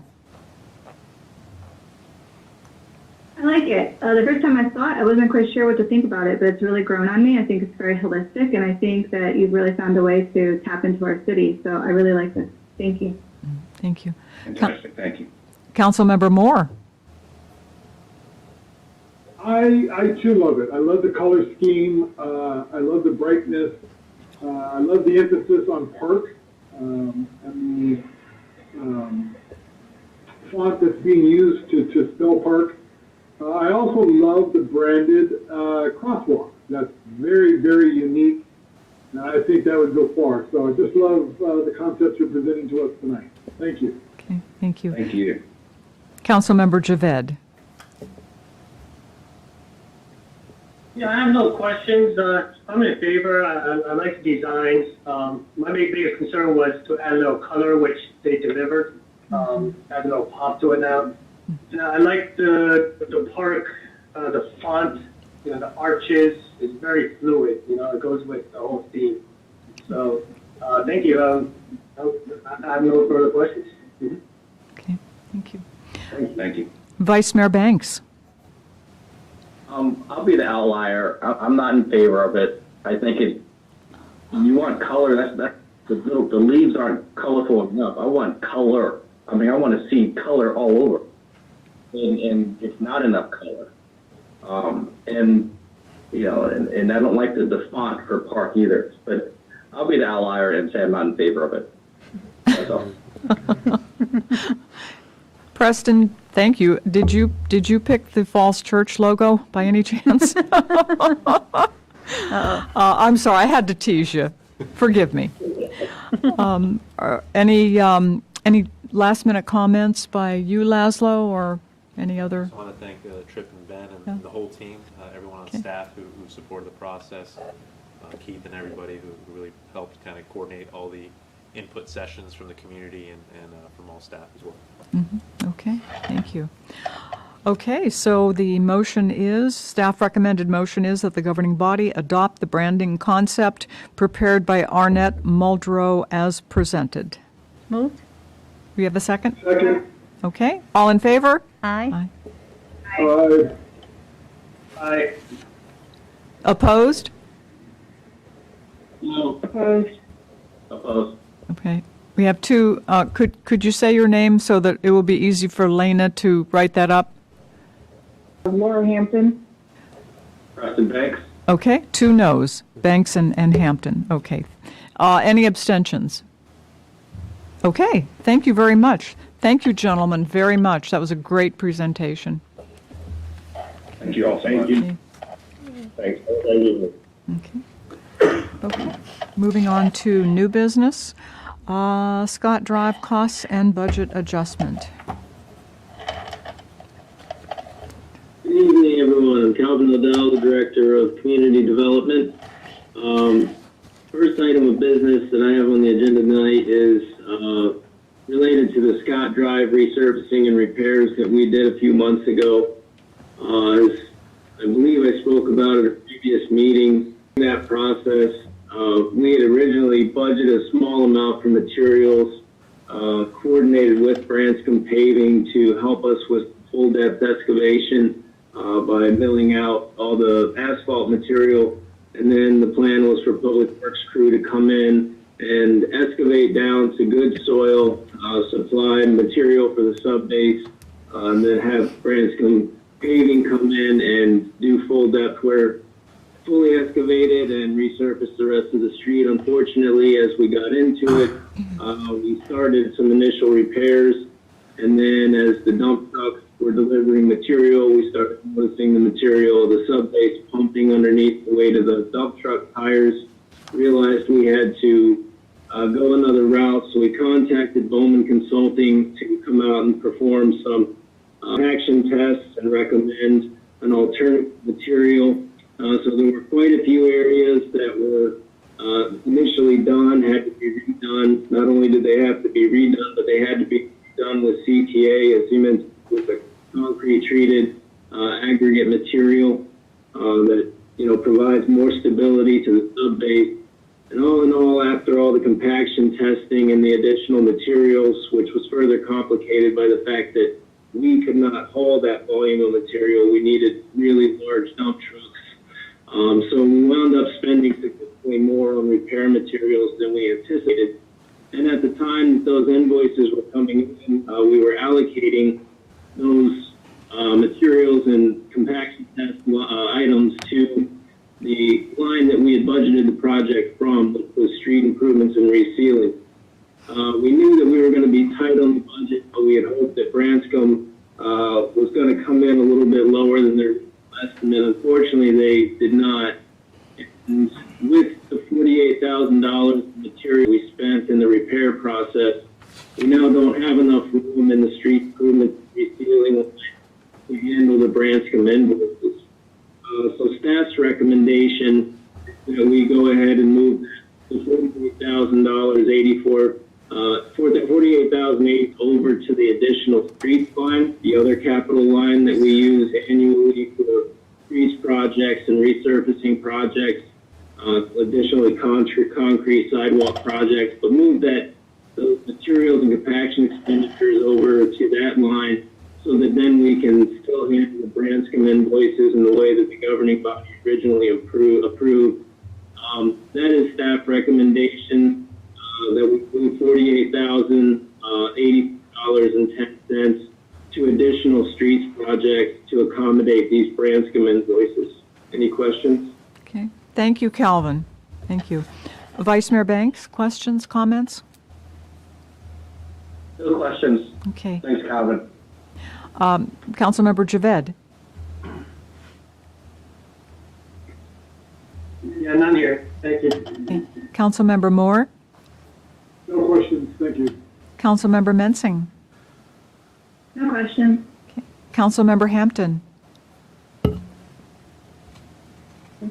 So Calvin, a couple things. First, I want to thank your staff. I saw them out here on Christmas Eve into Christmas morning working on a water main. I don't know if it was a water main break, but there was, they had to dig up the road and repair it. So I want to say thank you for that. And thank you to them for dealing with the streets a few days later.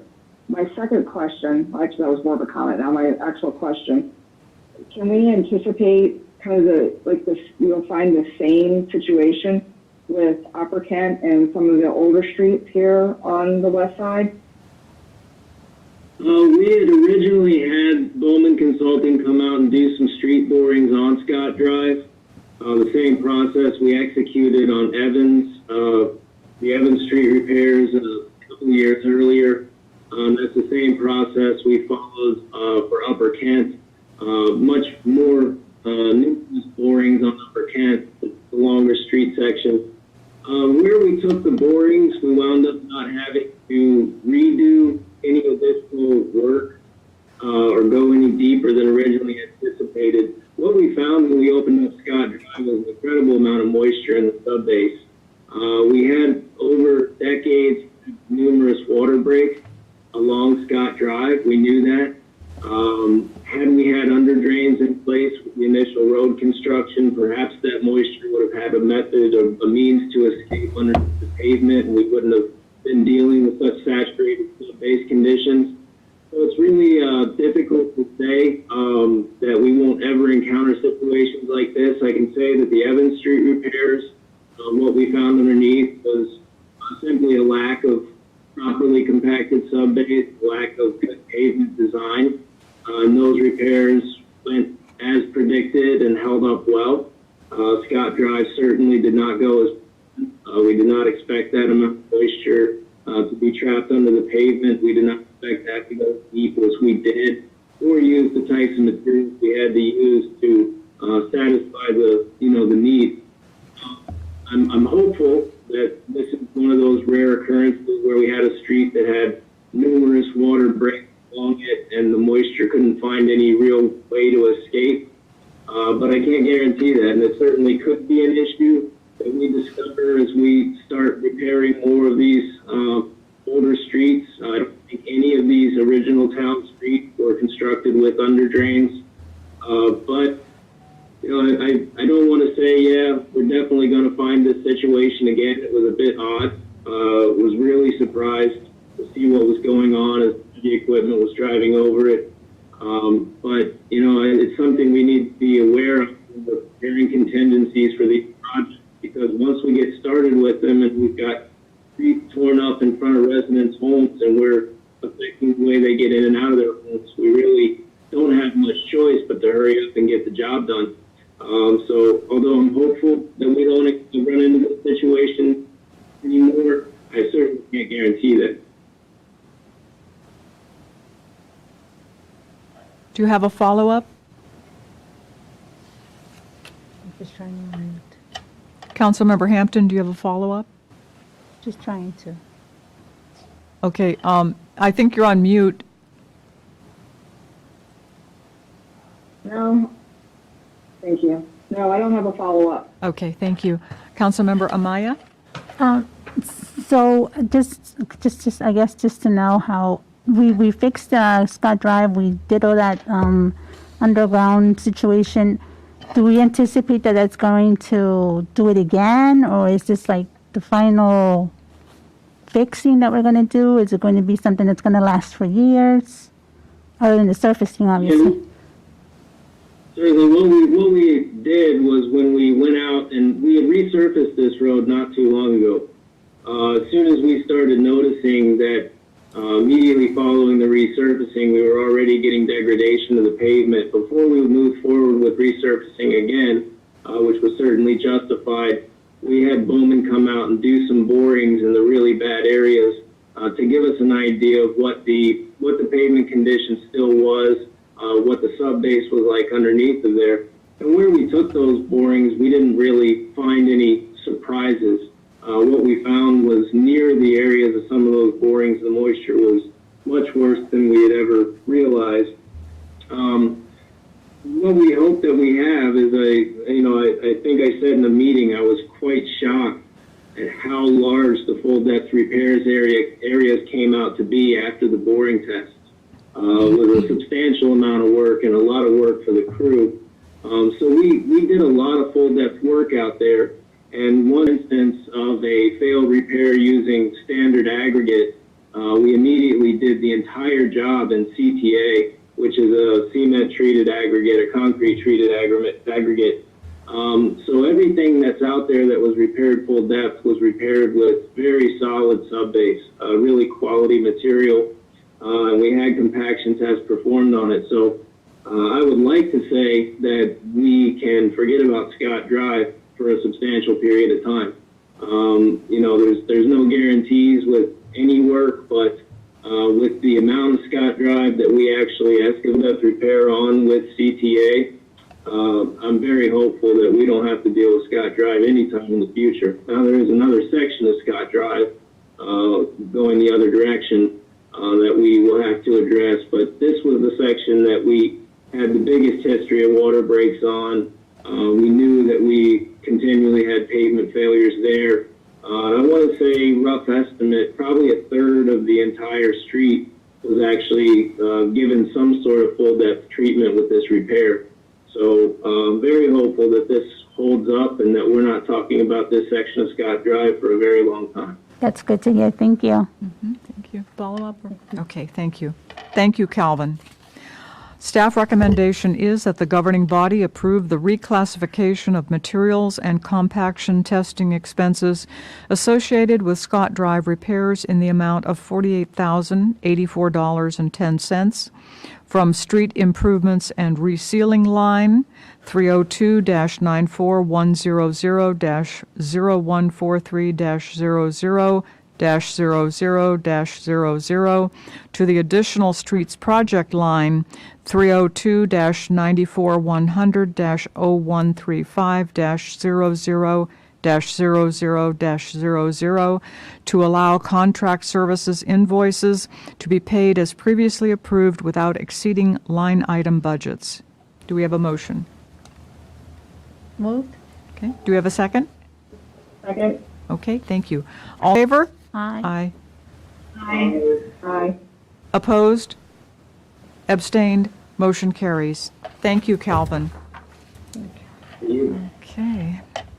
Moving on to 9B, resolution of support for CMAQ and Rstp. Two resolutions. Okay, before you tonight, there's actually two resolutions and agenda items, Mayor Richel stated. There are two funding sources in the Northern Virginia region that we rarely get to use Manassas Park unless we're building new roadway or improving an intersection dramatically. And that's Rstp, Regional Surface Transportation Program grant funds, and also CMAQ, is Congestion, Mitigation, and Air Quality. Those funds really are targeted at congestion relief projects, major intersection improvements, the type of projects that we just don't get that often as we're primarily focused on repair and maintenance of what we have. In my career in the city, we have had RSTP funds on the table for the youth with intersections. Very rarely do we get an opportunity, but we're at this point in the city's development right now where we have an opportunity to apply for some of these grants. And with the RSTP, the Regional Service Transportation Program, we had applied for smart scale funding in 2020 for the Innovative Intersections project along 28, because that project really serves the citizens of Manassas Park, whereas the bypass, although it is targeted at relieving volume and congestion on Route 28, it's not going to be utilized as much by the citizens of Manassas Park. So we're big supporters here of the Innovative Intersections project. Anything that can make Route 28 faster and safer for our residents. And we were disappointed that we didn't get any smart scale funding for that project. And there's lots of options on the table, but one of them is this Rstp Grant opportunity. So we would like to apply for $58 million. It's a big project. I'm not sure what's going to be available with this round of grant funding, but any little bit can help to further the design, get this project shovel ready, get it ready for construction. So one of the resolutions before you tonight is supporting the application for RSTP grant funding for the Innovative Intersections project. And the other is we have had in our plans a signalization and corridor study along Manassas Drive. Many years ago, we visited an option to have a corridor study to see what opportunity there was to coordinate our signals, improve our signals along the Manassas Drive corridor. And this CMAQ grant opportunity is really aligned with that kind of thinking to streamline the flow of traffic through a corridor, keep people sitting at signals less time, thereby decreasing air pollution and congestion. So we also would like to apply for CMAQ funding for that signalization study. And these resolutions of support help further that grant process by showing that the governing body is in support of staff's applications for these funds. Are there any questions? Okay, thank you, Calvin. Councilmember Amaya? No question. Okay. Councilmember Hampton? Mayor, this is Dean. I have a real quick comment. Oh, yes, go ahead. Yeah, I just want to remind you that the resolution is the one that was sent to you separately. Yes. It had a few changes to it. Yes. So that's the one you'll be voting on, not the one that was in the agenda packet. Okay. No, I received your email. Thank you, Dean. Yeah, thank you. And that's the same for the next one, for the CMAQ as well. Yeah. Gotcha. Okay. Councilmember Hampton? Do you have any questions? No questions. Okay, thank you. Councilmember Mensing? No questions. Okay. Councilmember Moore? No questions. Councilmember Javed? No questions, thanks. Okay. Vice Mayor Banks? Just glad we're doing this. No questions. Okay, thank you. Okay, the first staff recommended motion is that the governing body approve a resolution in support of a regional surface transportation program request in the amount of $58,667,170 for the purpose of completing the Route 28 Centerville Road corridor improvements, otherwise known as Innovative Intersections, as presented. Moved. Do we have a second?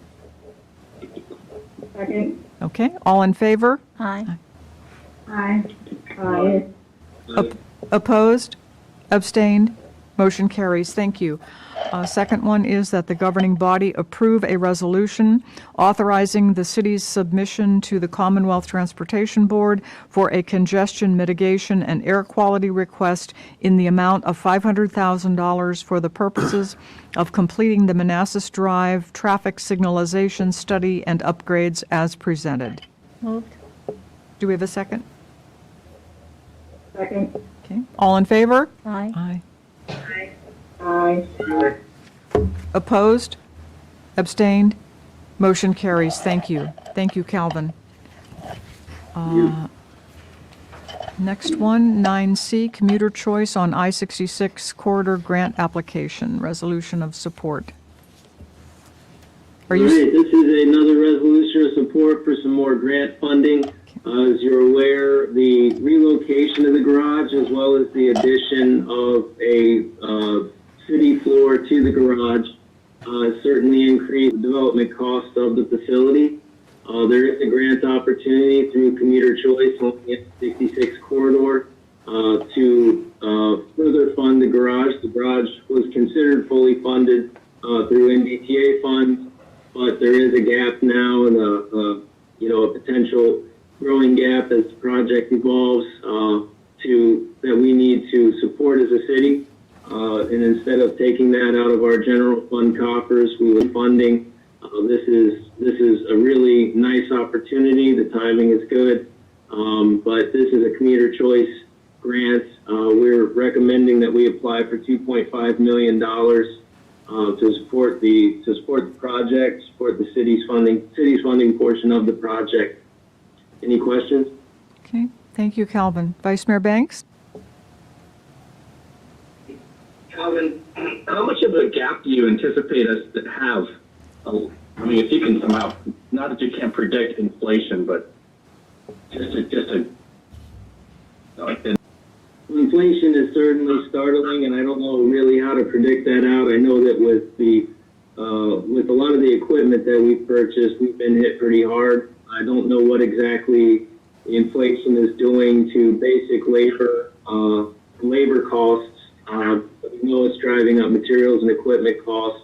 So that's sort of an unknown at this point, hard to predict out to the point of construction. But we do know that there was, and I'm sure Laszlo can help me if I mess this up, I think we originally anticipated 1.5 million increased expenditures for the basic relocation work that needed to be done because we were nearly at completed site plan, approaching final site plan. They had already started some basic construction plans. Construction plans were modified with the site plan because the garage, we wound up adding a basement floor to it, if you will. It's still mostly above grade, but a completely lower floor. So there were a lot of redesign costs on both the site plan side and the building plan side. And Laszlo can correct me if I'm wrong, but I believe that was originally anticipated at 1.5 million.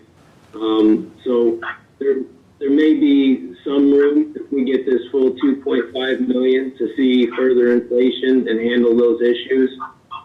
But we certainly hope that we will see more than $1 million impact in materials and labor costs coming up.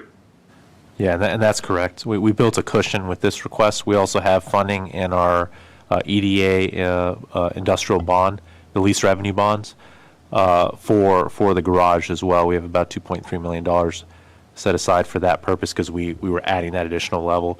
But beyond that, we wanted to be certain that we could cover any additional gaps because there's just so much uncertainty right now. So we told Steve, Calvin, and I, when he was preparing this to ask for as much as possible right now, just in case VRE comes back and says, oh no, now it's X amount dollars higher. We wanted to build in a cushion because we're just worried right now that everything's going to be coming in a lot higher than previously forecasted. Thank you. Do you have a follow-up, Preston? No. No follow-up. No question. Thank you. Okay, thank you. Councilmember Javed? No, I have no questions. Okay, thank you. Councilmember Moore? No question. Thank you. Councilmember Mensing? No question. Thank you. Councilmember Hampton? No questions. Thank you. Councilmember Amaya? No questions. Okay.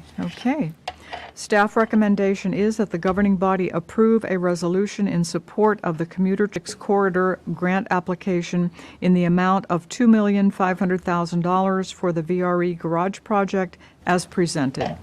Moved. Do we have a second? Second. All in favor? Aye. Aye. Opposed? Opposed? Abstained? Motion carries. Thank you.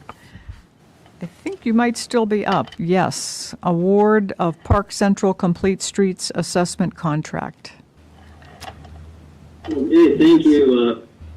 One of the major considerations with constructing this downtown is making sure that the existing Manassas Drive corridor and the adjacent roadways are prepared for our goal of having a multimodal, highly walkable, pedestrian-friendly, and bike-friendly downtown.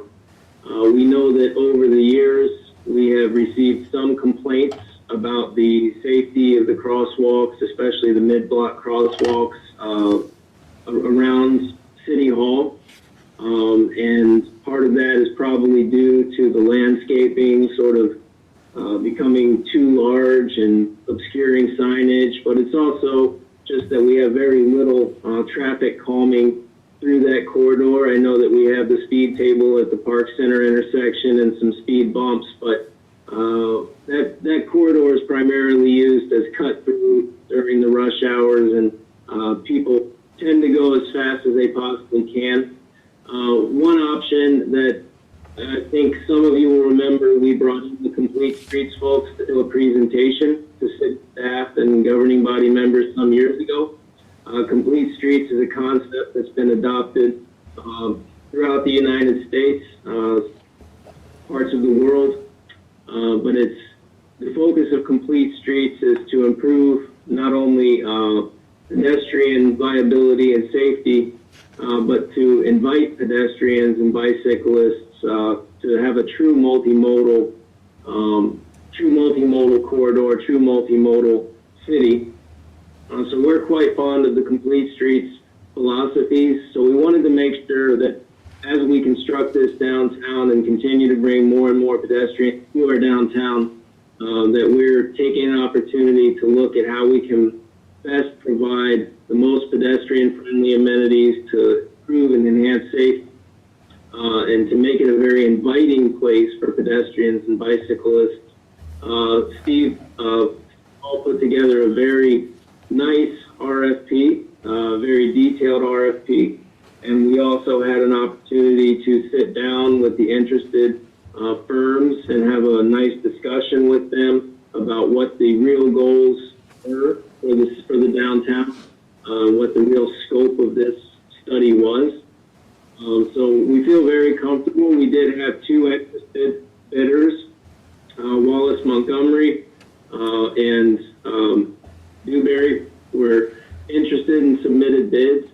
The Wallace Montgomery proposal was very detailed and thorough as to how they were going to attack this, what their plan of action was, and cost was a major factor. You know, we weren't exactly sure what the cost was going to be after issuing the RFP, but the cost estimates were substantially different between the firms.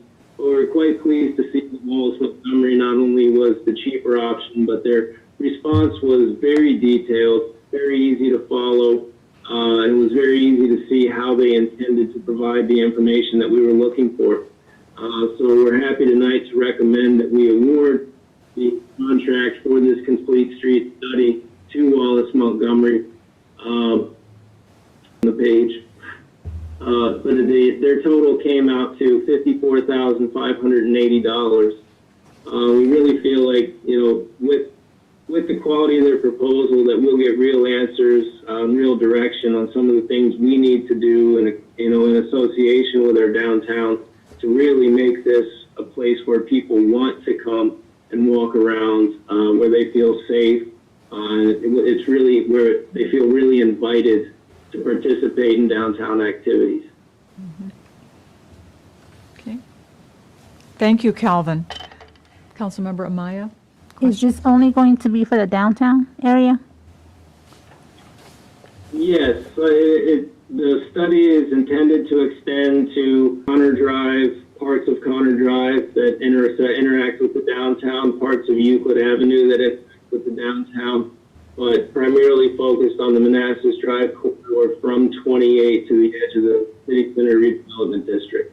But we are going to do a separate one for the entire Manassas Drive evaluation as well. That's going to be a separate contract. Okay, thank you. That's Council- it. Okay. Councilmember Hampton? Calvin, have we had any dealings in the past with Wallace Montgomery? I have not personally. I know that I think Steve Hall had worked with them at Prince William County previously. It was very nice. We got to sit down with them, Bowman Consulting and Dewberry, and really discuss what the city envisions out of this study. And I was very pleased with the quality of their proposal. But no, I have not dealt with them on any projects here recently. Don't know if Dean or Laszlo have any experience with them, but I personally do not.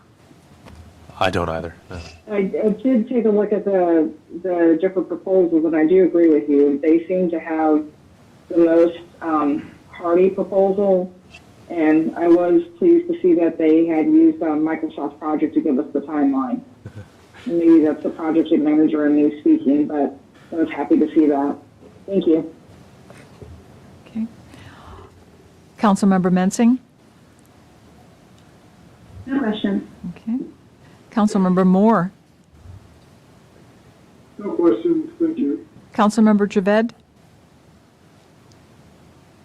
Yeah, I have, I guess, two. Well, one of the comments is feedback off Councilmember Amaya's statement of extending it to the communities down to the library, to downtown, because we're going to make this,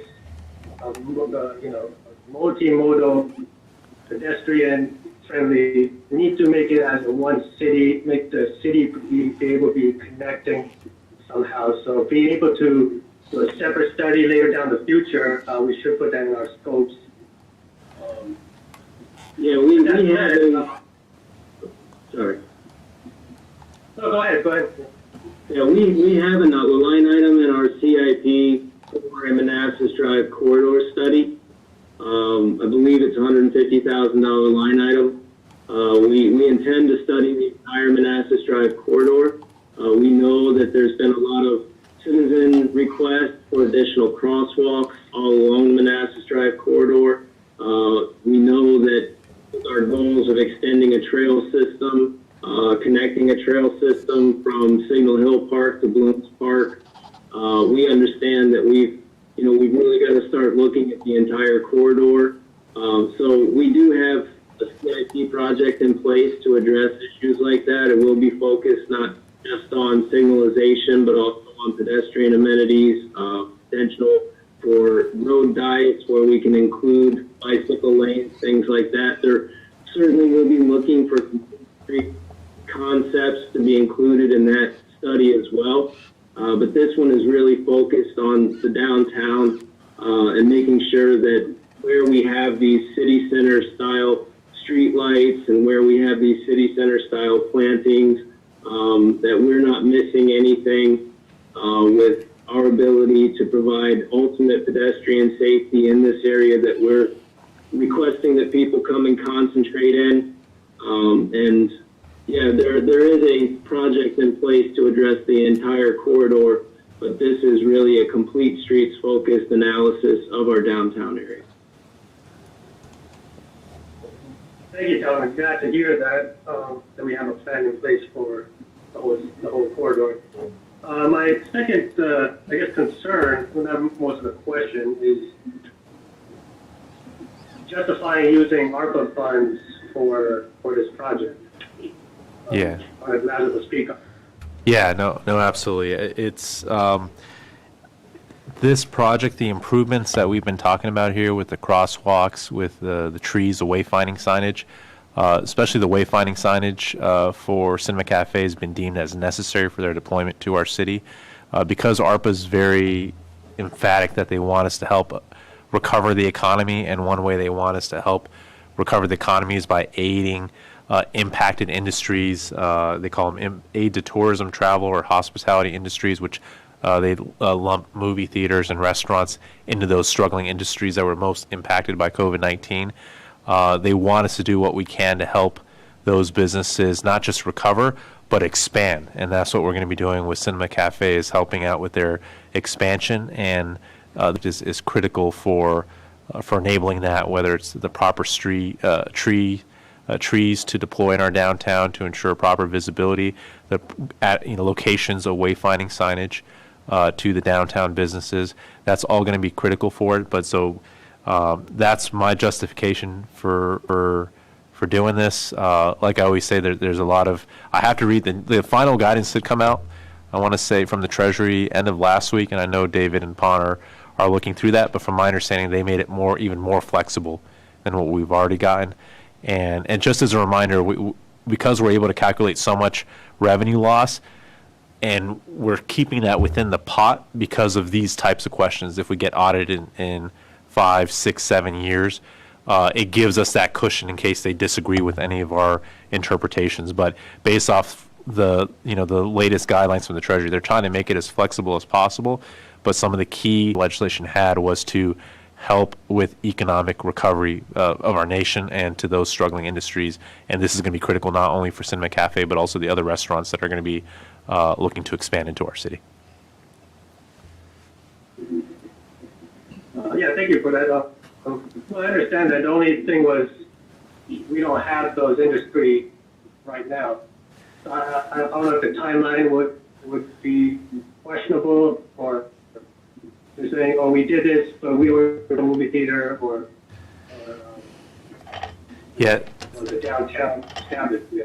So, I mean, I have no issue with using the ARPA funds. I just want to make sure that, we just cover our tracks, and that we have, when the audit does come, that we have no issue. And I'm glad that we have a cushion, for that, just in case we do have something. Yeah. I can say that the study did require them to use the downtown master plan that has been approved. So it's clear in the RFP, and it should be clear in the study that's released, that these recommendations are based on the downtown that we're envisioning, not what currently exists. So if that helps at all, that is very clear in the RFP language, and that's what we're expecting from the study itself, is to actually use the concept for the city's downtown, not the existing condition. And the expansion language in the ARPA legislation, it didn't just say expansion within jurisdictions. It just says helping these industries recover and expand. It doesn't kind of limit where you're helping them expand to. So this effort's helping with the expansion of Cinema Cafe and other industries that were hit hard with COVID-19. And one of the key pieces with Cinema Cafe, and I talked about it earlier tonight, is they had strong interest in our city before COVID-19, and they took a big hit with COVID-19. So we feel very strong that we can justify to the federal government that they were going to expand to our city, and they took a big hit with COVID-19. So we're doing everything we can to help them with their pre-COVID get the economy up and running.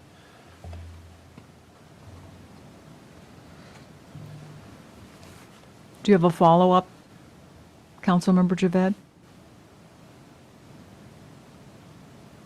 Is he frozen? I think he froze, yeah. Oh, sorry, I lost audio for a second. Okay. I think I'm back. Okay. Do you have a follow-up? I missed the whole Laszlo spiel, but that's fine. I could. No, I don't follow up. Thank you. Okay, thank you. Vice Mayor Banks? No questions. Thank you. Okay, thank you. Thank you, Calvin. Staff recommendation is that the governing body accept and approve the proposal from Wallace Montgomery and authorize the city manager to approve and sign any contractual documents for the complete streets assessment of the Park Central downtown area as presented and subject to final city attorney review. Do we have a second? Second. Okay. All in favor? Aye. Aye. Aye. Aye. Opposed? Abstained? Motion carries. Thank you, Calvin. We really worked you this evening.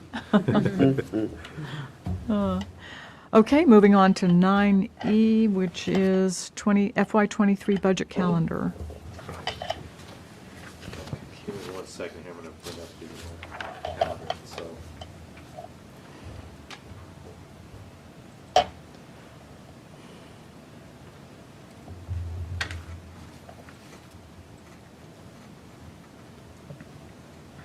Okay, so can everyone at home see that?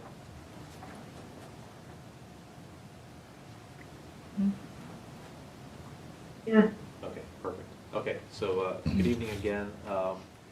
We do this every year. We try to publish a calendar with our best attempt to kind of give a timeline for when everything is going to be happening with this upcoming budget season. So we're really never ever done with budgeting. We're always working on amendments or planning for future year budgets. FY23 budget technically started the process on September, the first week of September, where I issued requests for CIP projects to all city departments and the city schools.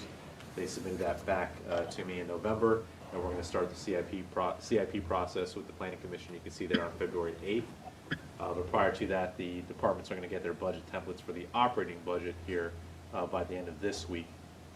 And then we start our internal budget meetings in February and start deliberations with the governing body before then. You can see on the agenda memo that I wrote, looking for your all's guidance. If you can send those to me by February 18th, so I can try to compile them and we can kind of go through them. If there's any recommendations for how you guys want to go through that this year, any changes you guys want to make, please send me an email, let me know, or discuss it here for how we can improve that process for getting kind of governing body guidance for the budget. And then you can see we want to discuss those guidance pieces in the month of March. At the end of the month of March, hopefully a couple things will happen. I'll get the draft assessment data from our assessors for the FY23 assessment, so that I can finalize the budget, because I need to understand what our revenue picture is. And then hopefully the school board will be able to do an initial budget presentation to the governing body. That's highlighted because we still haven't got 100% confirmation, but we'll keep following up on what timeline works for them to be able to brief you all on their budget as they work through it with the school board. The school staff works with the school board on that. Then I need to finalize the budget by late, and then perform brief the actual budget by April 5th.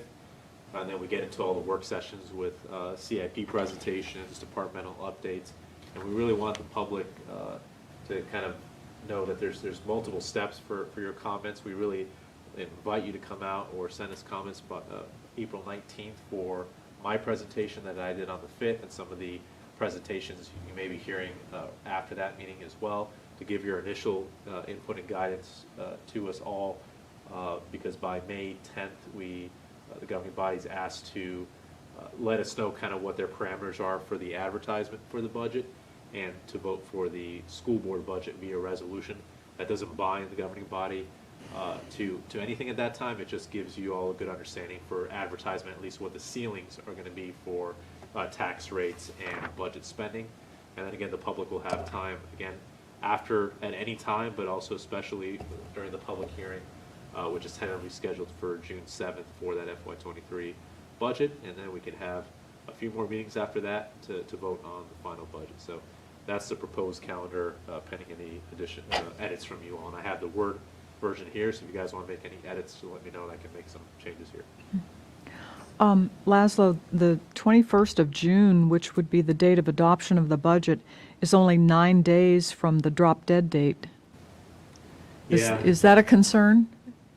Depends how much you guys have to kind of debate the budget. It has to be a certain time period after the public hearing. And then with advertisements, I'm trying not to push this date back to May 10th up too early, because I want you guys to have plenty of time to deliberate before advertising. But again, we have all these other meetings to really kind of finalize the direction. So I would advise that we try to get to where you guys feel comfortable to vote on the budget sometime prior to June 21st. But if you want to move everything up, we can. We just have to, this date here to give Lana time to advertise needs to move up a little bit as well. Yeah, okay. Okay, well, let's hear from the governing body. Vice Mayor Banks? I've got no concerns or questions. I'm fine with it. Okay, thank you. Councilmember Javed? Yeah, I'm okay too. Okay. Councilmember Moore? Laszlo, can you reiterate the date that you need our prioritization list by? Yeah, I believe it was February 18th. Let me check the agenda memo again. Yeah, I don't have it in front of me right now. Give me 1 second here. That's what you say. February 18th. Okay, thank you. That was my only question. February 18th, okay. Okay. Councilmember Mensing. Just to edit, the planning commission meeting for February is actually on the 9th. Good night. Thank you very much. That's it. Councilmember Hampton?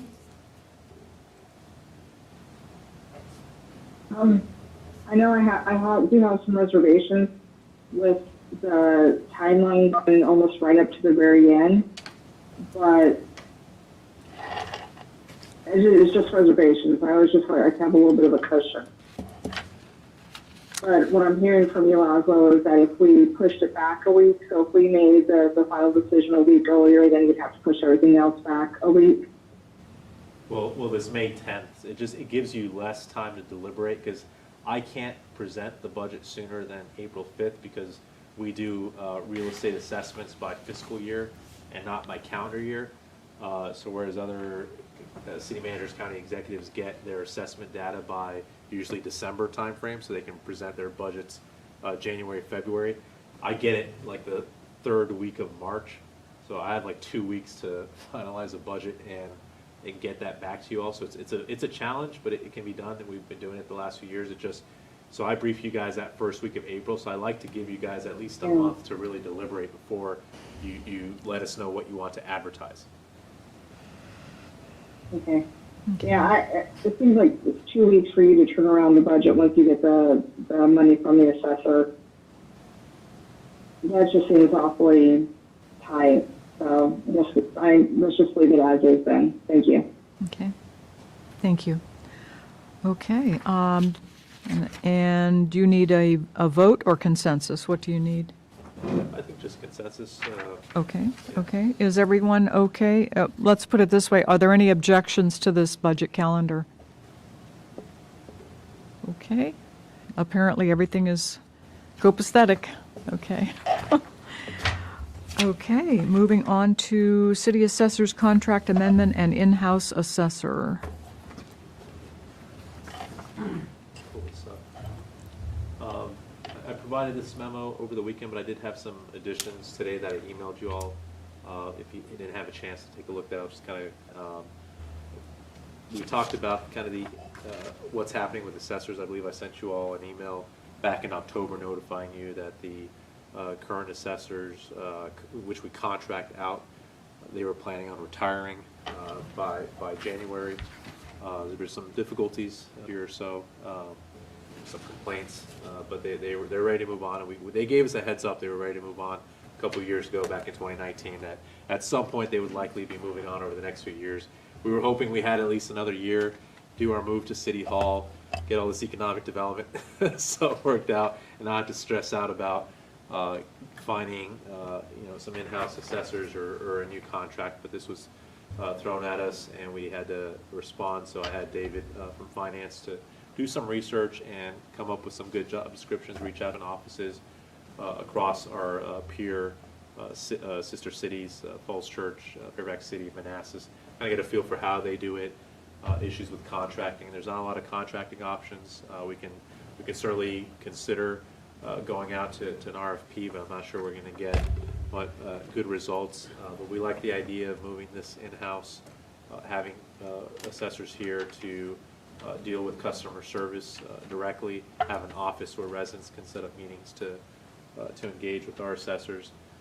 We did look at the other jurisdictions, and I sent that information out tonight, which I forgot to include on the memo, so my apologies. But the other jurisdictions, Falls Church is a little bit smaller than us. They have 3 in-house assessors.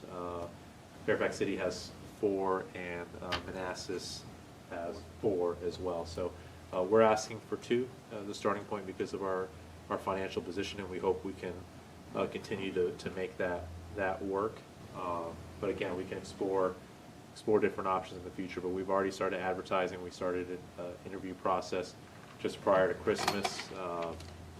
We're hoping to bring some in-house assessors in very quickly, but we know we're not going to get them in time for the FY23 assessment data that I need, that we just talked about in the budget calendar, to be able to finalize the FY23 budget. So the busiest time of the city assessors is always going to be from January through the end of March, when they're wrapping up they're developing the assessment data for the following fiscal year. So we need the ongoing support of our assessors. They have agreed to stick around until the end of May to get the FY23 assessments done, to give us that cushion to find some in-house assessors or explore their opportunities at that time as well. But they're going to knock out the assessments for us over the next few months and not leave us hanging. And they agreed not to charge us their hourly rates. The agenda memo was understated what their total hourly rates were going to be. It's much higher than the $3,000 I quoted there.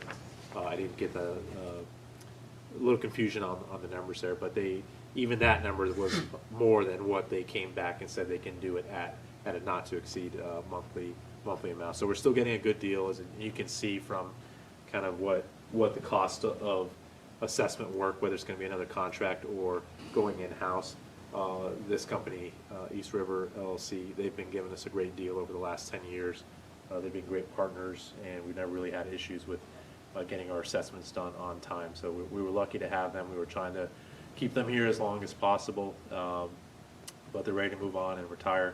So we need to find different solutions. But again, we've already started the interview process, the recruitment process. So we're hoping to get our new chief assessor here over the next couple of months at the latest, and then the appraiser after that. So usually for these other jurisdictions, they have appraisers, one for residential, one for commercial. Just like we do for everything else across our city, you wear multiple hats. You got to figure it out for both, and that's going to be the expectation for these assessors as well, is that they're not going to be siloed like the other jurisdictions do. So with that, I'll turn it over. I also emailed you all the job advertisements. Those were published. But I wanted to put that in email to you as well, so you had those in front of you if you had any questions about kind of roles and responsibilities. So Okay. With that, I'll turn that over to you. Okay, thank you, Laszlo. When Manassas Park had an in-house assessor, my understanding was that it worked quite well. But as I recall, there was discussion that there was not enough work for the previous assessor. So I'm a little concerned about starting out with two individuals. Is there going to be enough work?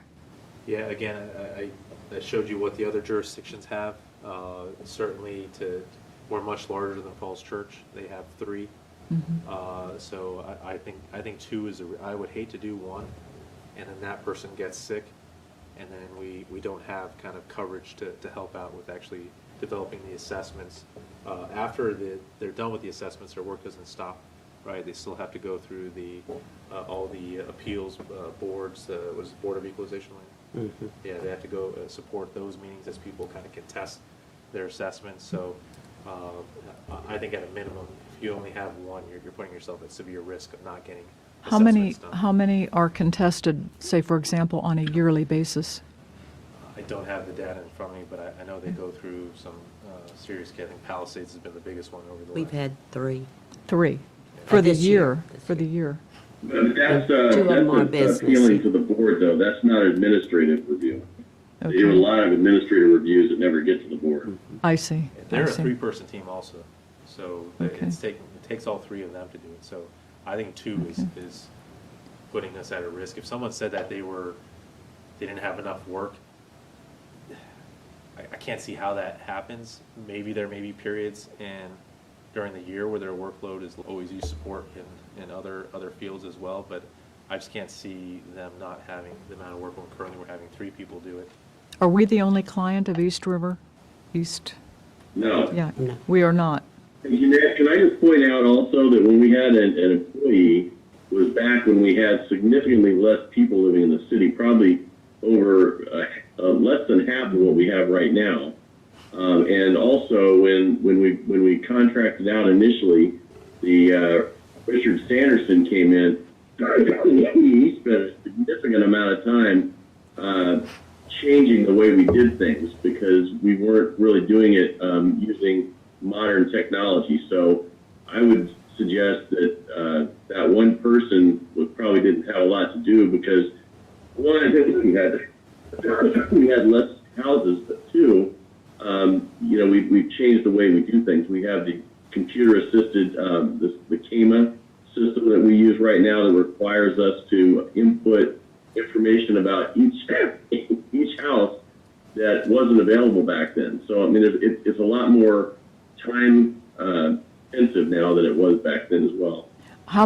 What has been the increase in the number of properties since 2012? Well, just looking at population, when I started, that guy left shortly after I got here. When I got here, the population of Manassas Park was around 8,000 people. It's now up to around 17,000. So just, using those numbers alone tells me that we ought to have at least two. And then knowing what I know about the technical requirements of the current assessing program, I don't think one person can handle it. But not only that, there's commercial and residential, which are two different types of assessment. So one person, I don't think we're going to find one person that could do all that. Well, and I was comparing it to 2012, which was when that's when the transition occurred. And that's when it came to my attention that this person may not have had enough to do. That's why I'm asking. And I thought it was property versus population. Yeah, I don't know what was conveyed to previous governing bodies, but you guys used to have a two-person finance department, and nothing was done right. Right. So I question anyone at that time whether there was accurate information about whether things were being done correctly at that time. So I wouldn't base the actual work of what needs to be done to what was happening during that period, because I think there was a lot of understaffing for administrative components. So I would hate for us to kind of shortchange this vital role that kind of accurately assesses where our property is going. And we're a much more complex city now with a lot more high-rise apartments, and I think the apartments were the ones who are really contesting the assessment changes over the last few years. Now you're going to have commercial buildings as well. You mean the condos? No, apartments, like the Palisades and Antenna. You're going to get more. We're going to get some more here with Phase 4. I'm not sure what condos are kind of more of an individual base. So you are going to get customers, I'm sure, complaining, and then you're going to get these new commercial buildings as well. So when the Palisades, when they contest it, it is on a building basis or on an individual basis, individual apartment? No, it's the entire. It's the entire building, yeah. Right. Correct. Okay. Yeah. Okay. But they, from my understanding, they have pretty good legal representation. It's a much more difficult contestation, and apartments have been soaring their values. So there's a lot of back and forth. So we want to have a good team here that's going to be able to stand up and defend that, and not have some of those assessments decrease, because we need to have those increased values. Okay, thank you. Dean, for clarification, I was comparing it not to 2008, but to 2012. Even then, though, I think that you're going to see a significant increase in the population of the city just from between then and now. It's probably about 20%. Just compare the what we had back then. I think we were around 12,000 back then. I believe and so. Now we've increased by a 50%. I see what you're saying, but population does not equate to property. No, but in Laszlo's point, it does equate to much more work by the assessor's office, especially when they get these high-powered law firms that come in to contest the assessment. They have to put a lot of effort into replying to those. And then there's also the individual assessments, all the townhomes that have been put in, the condos, those are all individual assessments as well. Okay, thank you, Dean. Thank you. Okay, questions or comments? Councilmember Amaya? You kind of answered a little bit based on your question. So that I know as well, because I'm not familiar with the city assessor's responsibilities and duties of everyday work. So do they have anything to do with what's going on right now with the whole real estate situation that we're having with the bills? Or how does the, Well, yes and no. okay, So my hope with the future technology is that we make it very simple for the Commissioner of Revenue to take what the assessors develop okay, and apply the tax rate and any tax relief to that file, the treasurer. Right now, it's not simple. Assessors are using one system. It should still be a simple migration, but for Keystone, nothing's simple. It should literally just be, oh, let me change the tax rate per the governing body vote from 155 down to 153. Function done. And let me apply the manually or however the tax relief for the 100 or so accounts out of everyone across the city to create the property book. So it should be much more simplified than it is right now, but I'm going to blame technology more so for it. But what people pay for their taxes, the biggest role is the assessors. They're the ones that constantly do the evaluation of every single property, develop the comps, analyze the sales. They have to update sales transactions, I believe, as well with the courts. That's kind of part of their responsibilities as well. So they're constantly tracking sale activity within the city. In the last couple of years, there's been a lot of transactions as well. So they're updating their data for kind of valuations of properties with that. So that's I'm sorry, I lost my train of thought there. it's okay, it's fine, it's a lot. So going back to your question with the apartments, since we're going based on real estate, so the apartment complexes that we have, which I think in 2012, we had more apartments. Was that when the Palisades were coming in? No, I don't remember. Palisades were done by 2017. So my Okay, first more, antenna, which was right. added, I think, 2019. so that will be something the assessor has to deal with, Yeah. with their property tax. Okay, Yeah, they have to assess the apartments and the apartments, and you're going to see commercial businesses are going to have the best representation. The challenges from individual homeowners, and that can take a lot of time. Believe me, I think there's been one resident who's been driving a lot of their time and Keith's time with FOIA requests over the last year. So every contestation can be time consuming, but to Dean's point, when you have strong legal representation, it can get much stronger. It can get much tougher as well. So, and I had to be perfectly honest with y'all. The reason why I wanted to keep this contract going is that I didn't have to deal with a lot of that stuff. right. Then we had it contracted out. Had to focus on other things, as it PON with audits, because audits are still a pain for us to get done. So we want to make sure we have the right team in place we know we're going to have to step up a little bit more now, be a little bit more Yeah. hands-on as well, but we don't want it to start consuming our time as well. But you don't assess each individual apartment. No. No. So when you Assess the whole say property. you assess the building, Correct. okay, because you said assess the apartments, but you don't assess each individual apartment, you assess the building. Yeah. Apartments, I mean the Okay. complex as Yeah, well. the Okay, complex, yeah. okay. Do you have a follow-up? No. Okay. I'm good, thank you. Councilmember Hampton? Hi, so I've got a couple of questions. The first one has to do with institutional knowledge. And, we've had these consultants there for a while, and now that they're going to be departing, we're going to be bringing new people in. Is there going to be any type of overlap so that there's some sort of exchange of institutional knowledge?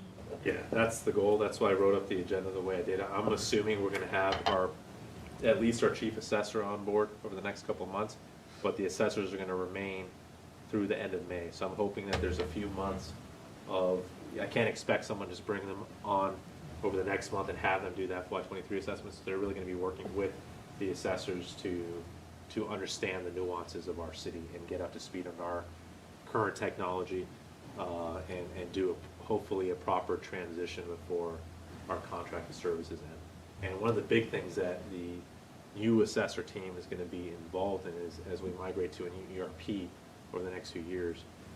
To your point, it's the assessor module that drives real estate taxes. And Patty's and Debbie's work should be a lot more simplified if there's a proper transition from the assessor file to what ends up getting billed out. So they need to be an important part. I want to move away from improper kind of migration of data. And it's not just the assessors, also Alvin stormwater information, but we want to control that process and make it as simple as possible for both Debbie and Patty to get taxes out of there. So the new assessor team is going to have to support us in that proper migration to a new ERP and a new assessor platform as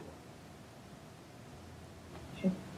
Now, my second question is I don't know how to best say this, but how do we go about assessing the houses to make sure that, let's say, for example, you know, I'm only being billed for 2 bathrooms, but I don't know, let's say I've built 4 bathrooms in the house.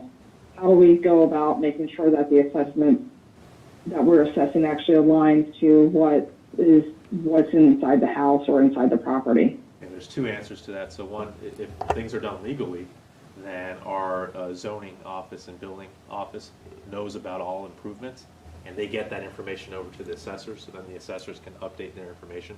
If it's done illegally, then we have a code and zoning infraction case upon the resident themselves, so it's a separate question. So the big question is, did they do it legally, adding the bathrooms or whatever to through the office of the Development Services Division. Okay. And I know that, and we're going back more than 10 years ago. This was probably maybe 12, 15 years ago, maybe a little bit longer. I remember some assessors coming in. I don't know if they were outsourced, but I remember them actually walking the street and looking at the houses, because I remember this because they knocked on the door wondering if they could get into my backyard to look into the surrounding yards from there to I guess, adjust the assessment. Is that something that we would possibly do at some point? Well, I think the current assessors do that as well. Well, that was done, sorry, we actually contracted out for that. We contracted out for that when we started the CAMA system. The current assessors are the ones that implemented that CAMA system. Before that, we didn't have it. In order for the CAMA system to work, we have to have as accurate description as possible. So that's when they did. They went to each house. They asked if they could come in and look at it. If they were told no, they made a best guess based upon what they could see from the right of way. So yeah, and now like Laszlo said, you know, now that system is updated when we get. Like I said, they came and knocked on the door and asked to stand in the backyard and look around. Okay, those are all my questions. Thank you so much. Councilmember Mensing? No questions. It's been covered. Thank you. Okay. Councilmember Moore? Thank you, Mayor. Laszlo, can you just make it clear for me, the assessor contract that we currently have, how many FTE are associated with that, and what is the annual cost? The annual cost? The FTE associated with the contract, Yeah. and what's the annual cost? Yeah, so it's 3 personnel. You know, do I guarantee that it's 40 hours each of them per week? It's not written like that, but it's three assessors supporting us, and the cost annually is about $141,000. So it's a much better deal than in-house assessments. Okay. Daryl, most of the work they do is done between January 1st and April 30th. And I was thinking, Mayor, that might be what you were talking about back then, that outside those months, there is time when the assessor is down. But Richard Sanderson was the guy that was doing it then. He was a contractor as well. He was just really, really, really good. Probably one of the smartest men I've ever met.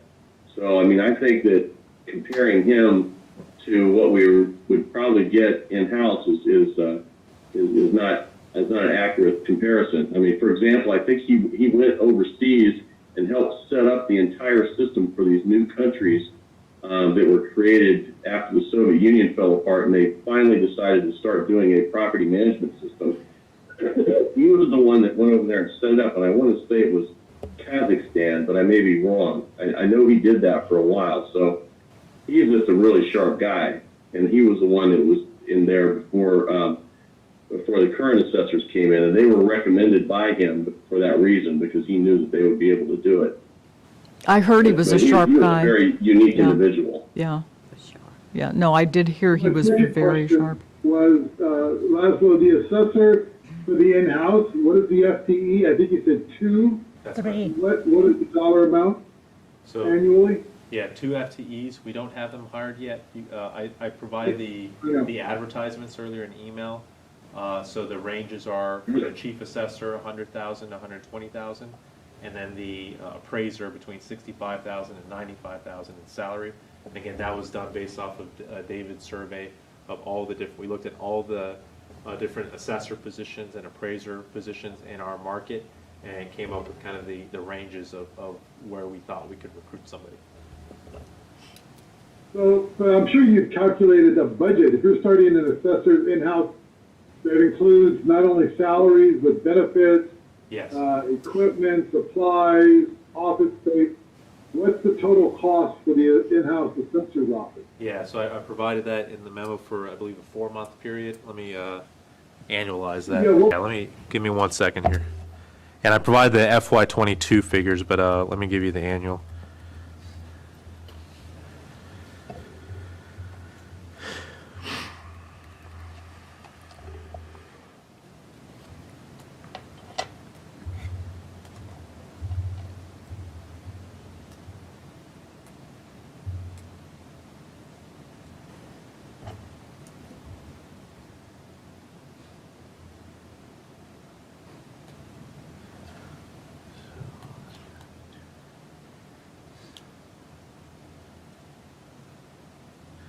So salary and benefits should be in the range of 250,000 and 300,000 for the 2 employees. But I would feel more comfortable with the 250,000.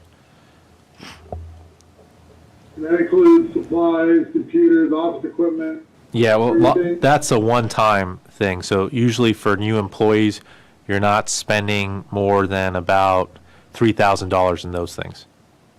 So you can add $3,000 in FY22 for those elements.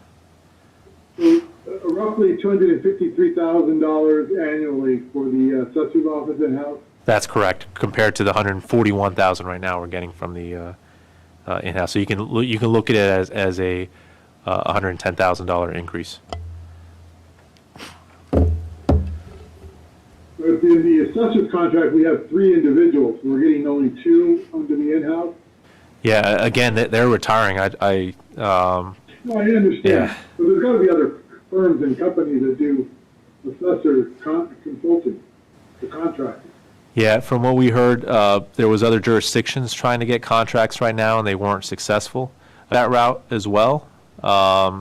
If that's something you want us to issue an RFP, we can go that route. But just based off of what we were hearing from other jurisdictions, it was difficult for them. There's not a lot of businesses right now that are doing that, and talking with our current assessors, we may have an employee issue down the road as well. It's very similar to kind of the building official and building inspector career field, where it's a lot of older employees and not a lot of younger generation are studying for this, getting trained for this, getting certified for this, and these are really good jobs. But there's a lack of, I guess, a younger generation moving into this field. So there's not we may be facing, as a state, kind of similar to building officials and building inspectors, where we're kind of stealing from each other and there's not enough of a labor pool. But again, we can issue an RFP, but based off of our analysis, we didn't think we were going to get a good response. But that's something, if you want our finance department to do, we can certainly have them develop an RFP for this as well. Hey, Daryl, when I spoke with the East River folks, the amount that they asked for this 4-month period is about half of what they said their competitors are asking. So the way they did it, they used $150 per property. They said their competitors are pricing it at about $300 per property. So I think it's going to, while they would have more resources, it's going to be significantly more expensive, probably. But you know that assumes that they would be pricing out like that. But if they were, then we'd be paying roughly $290,000 for the 4-month period. Now maybe they'd be willing to spread that out over 12 months like East River was, and that's how East River would do all the bulk of the work the first 4 months. Then they would get paid over a 12-month period. So, it wasn't a big sting. I'm not sure how other firms do it. I can understand that this company that's been working with us for many years is giving us a break as they're going out the door for these last 4 months. I mean, I understand that. We've been good to them, they've been good to us.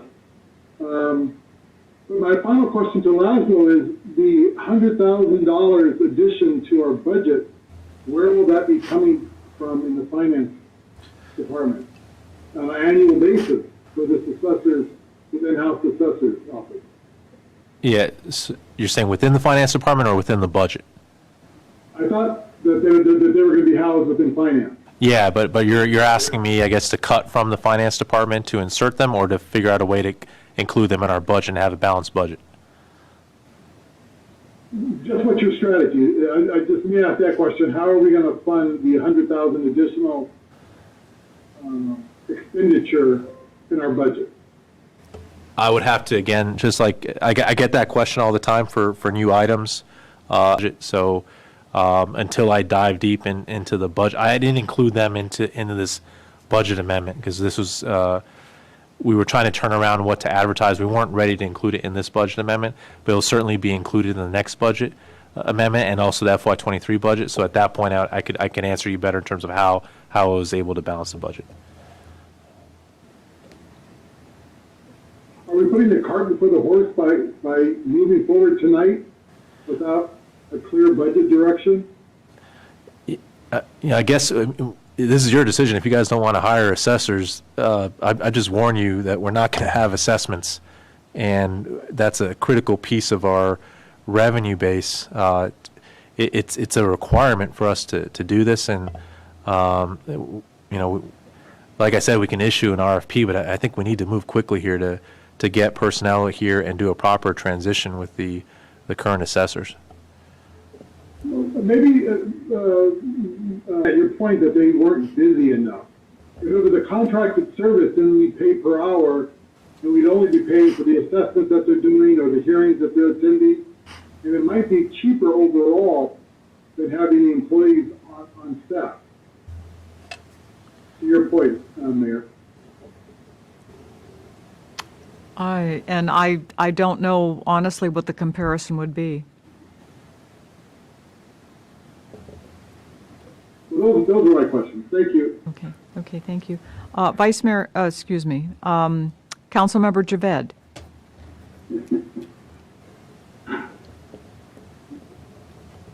I think we need to, like Laszlo said, we need to act fast because this is our meat and bones. This is where we get our revenue from. And bringing it in-house is not a bad idea. When I sent an email out, the only reason I asked for the FTP challenge is I would not support a one individual department. If it's a one-person department, I will not support that. 2 people, a minimum, maybe 3 this department needs. There's no such thing as a downtime. I don't know what was done previously. Assessors have a huge list of responsibilities to do. And as Councilmember Hanson said, they have to walk the community. They have to do appraisals. You have to evaluate not just good market trends, but also bad market trends. That's it every year, year over year. So downtime, I don't know where that would fall because once the assessment period is done, they have a huge workload to be prepared for the next assessment period. Right? This is how real estate is. It changes every year by year. For me personally, we need to budget it, and bringing it in-house is to me is beneficial where a resident can come to an office, and if there's an issue, they can talk to somebody and have a face-to-face conversation. If there needs to be a reassessment, like if someone did add extra bathrooms, guess what? That appraiser can go down to that individual and properly assess their property, and then record it on the public record.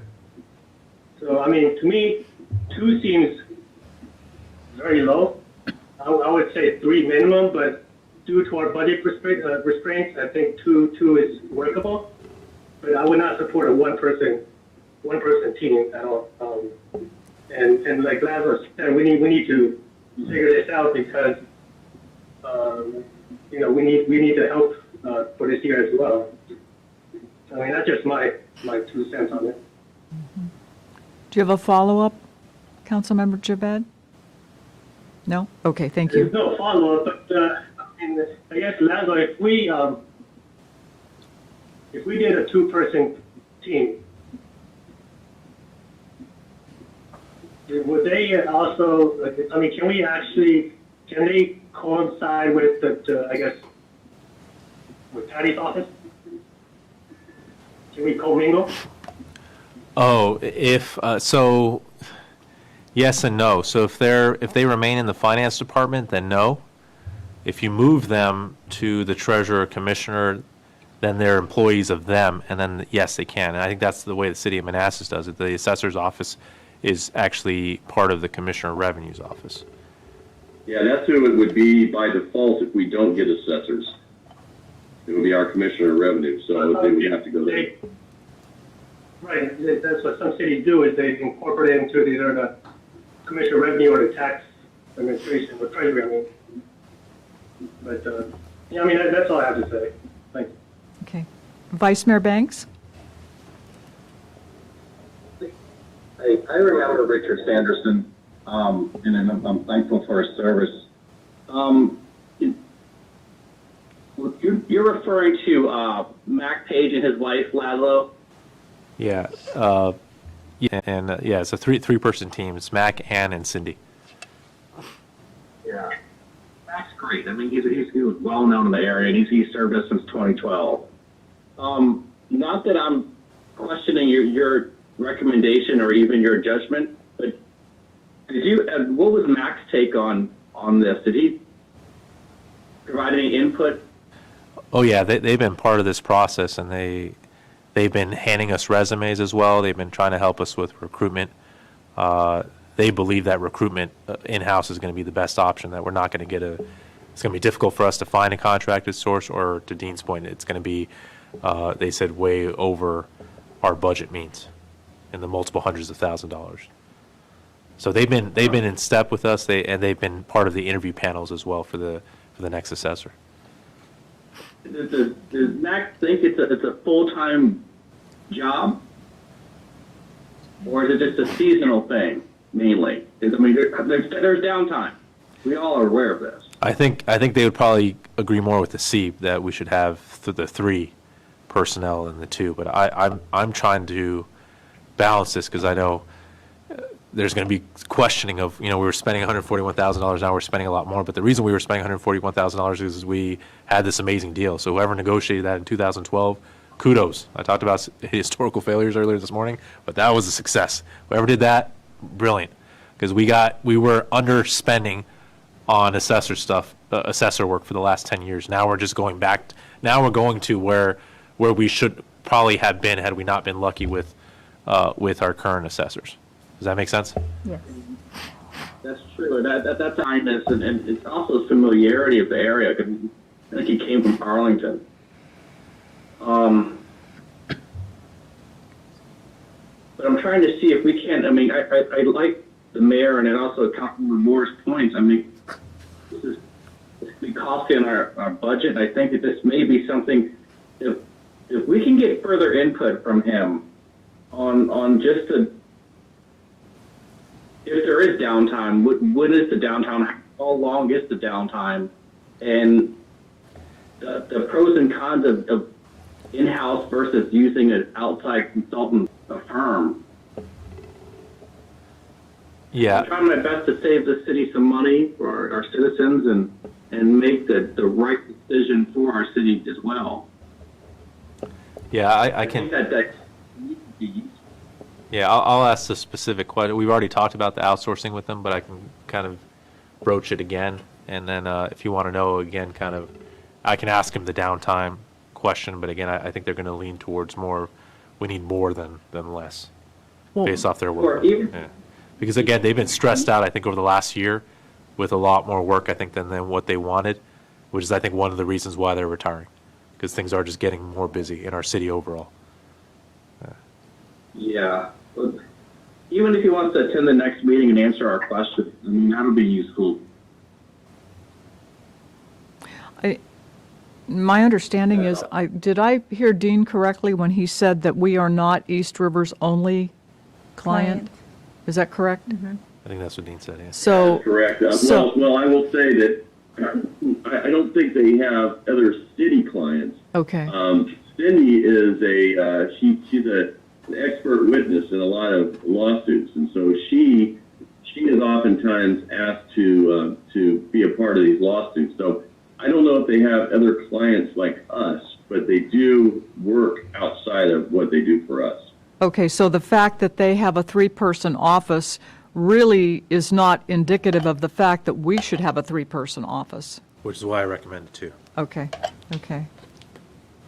Okay, Good point. No other questions. okay, thank you. Now, Vice Mayor Banks has suggested hearing from them next week.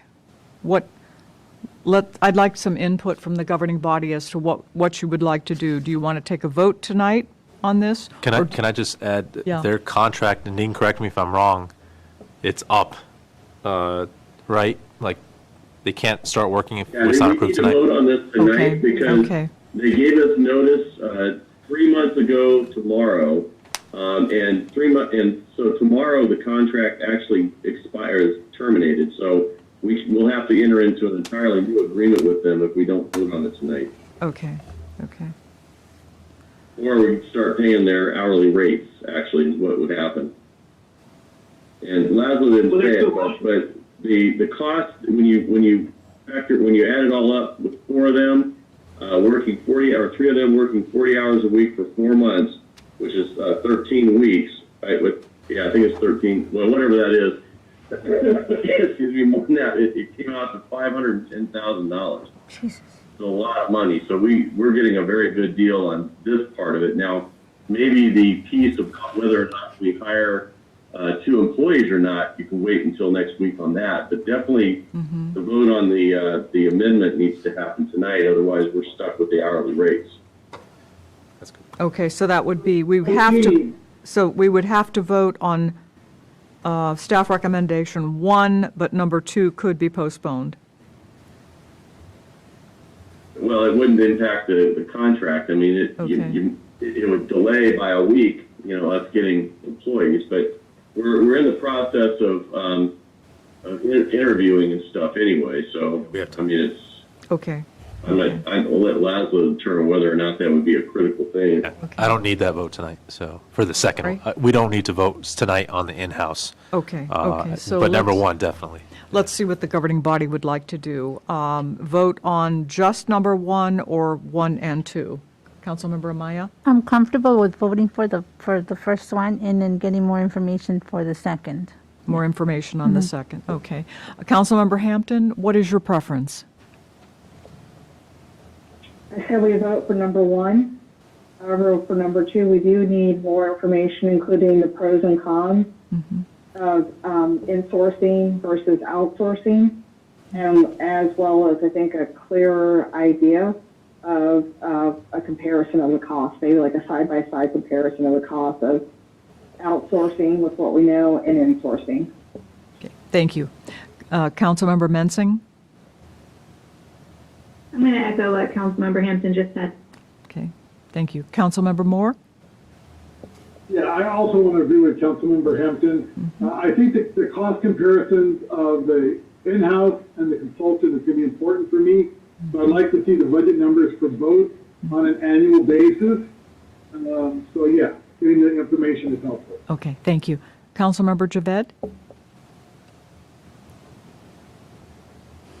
Me personally, I don't like the direction of outsourcing, so I'm okay voting 1 and 2. I think it'll serve the residents better to have a more personalized assessor's office that they could reach out to, so for the better assessment on their property taxes. Okay, thank you. Vice Mayor Banks? Just for clarification, my agenda's on my next screen. What's item number 1? Item number 1 is to extend the East River contract. Agreement, excuse me. That's the one we have to vote on tonight, Preston. For 2 weeks? What? Can you repeat, Preston? I'm sorry, how long are we going to extend their contract? The date extend. It's a May 31st. Until the end of May. Okay, okay. And after that, they would revert back to their hourly rate. So this is just a special rate for this period. Okay, I'm fine with item number 1. Okay, and then, did you? And item number 2, we're definitely going to need some more information. Okay, okay. And I'm in complete agreement. We need more information. So we'll go ahead and we'll vote on number 1 and postpone the vote on number 2 until next week.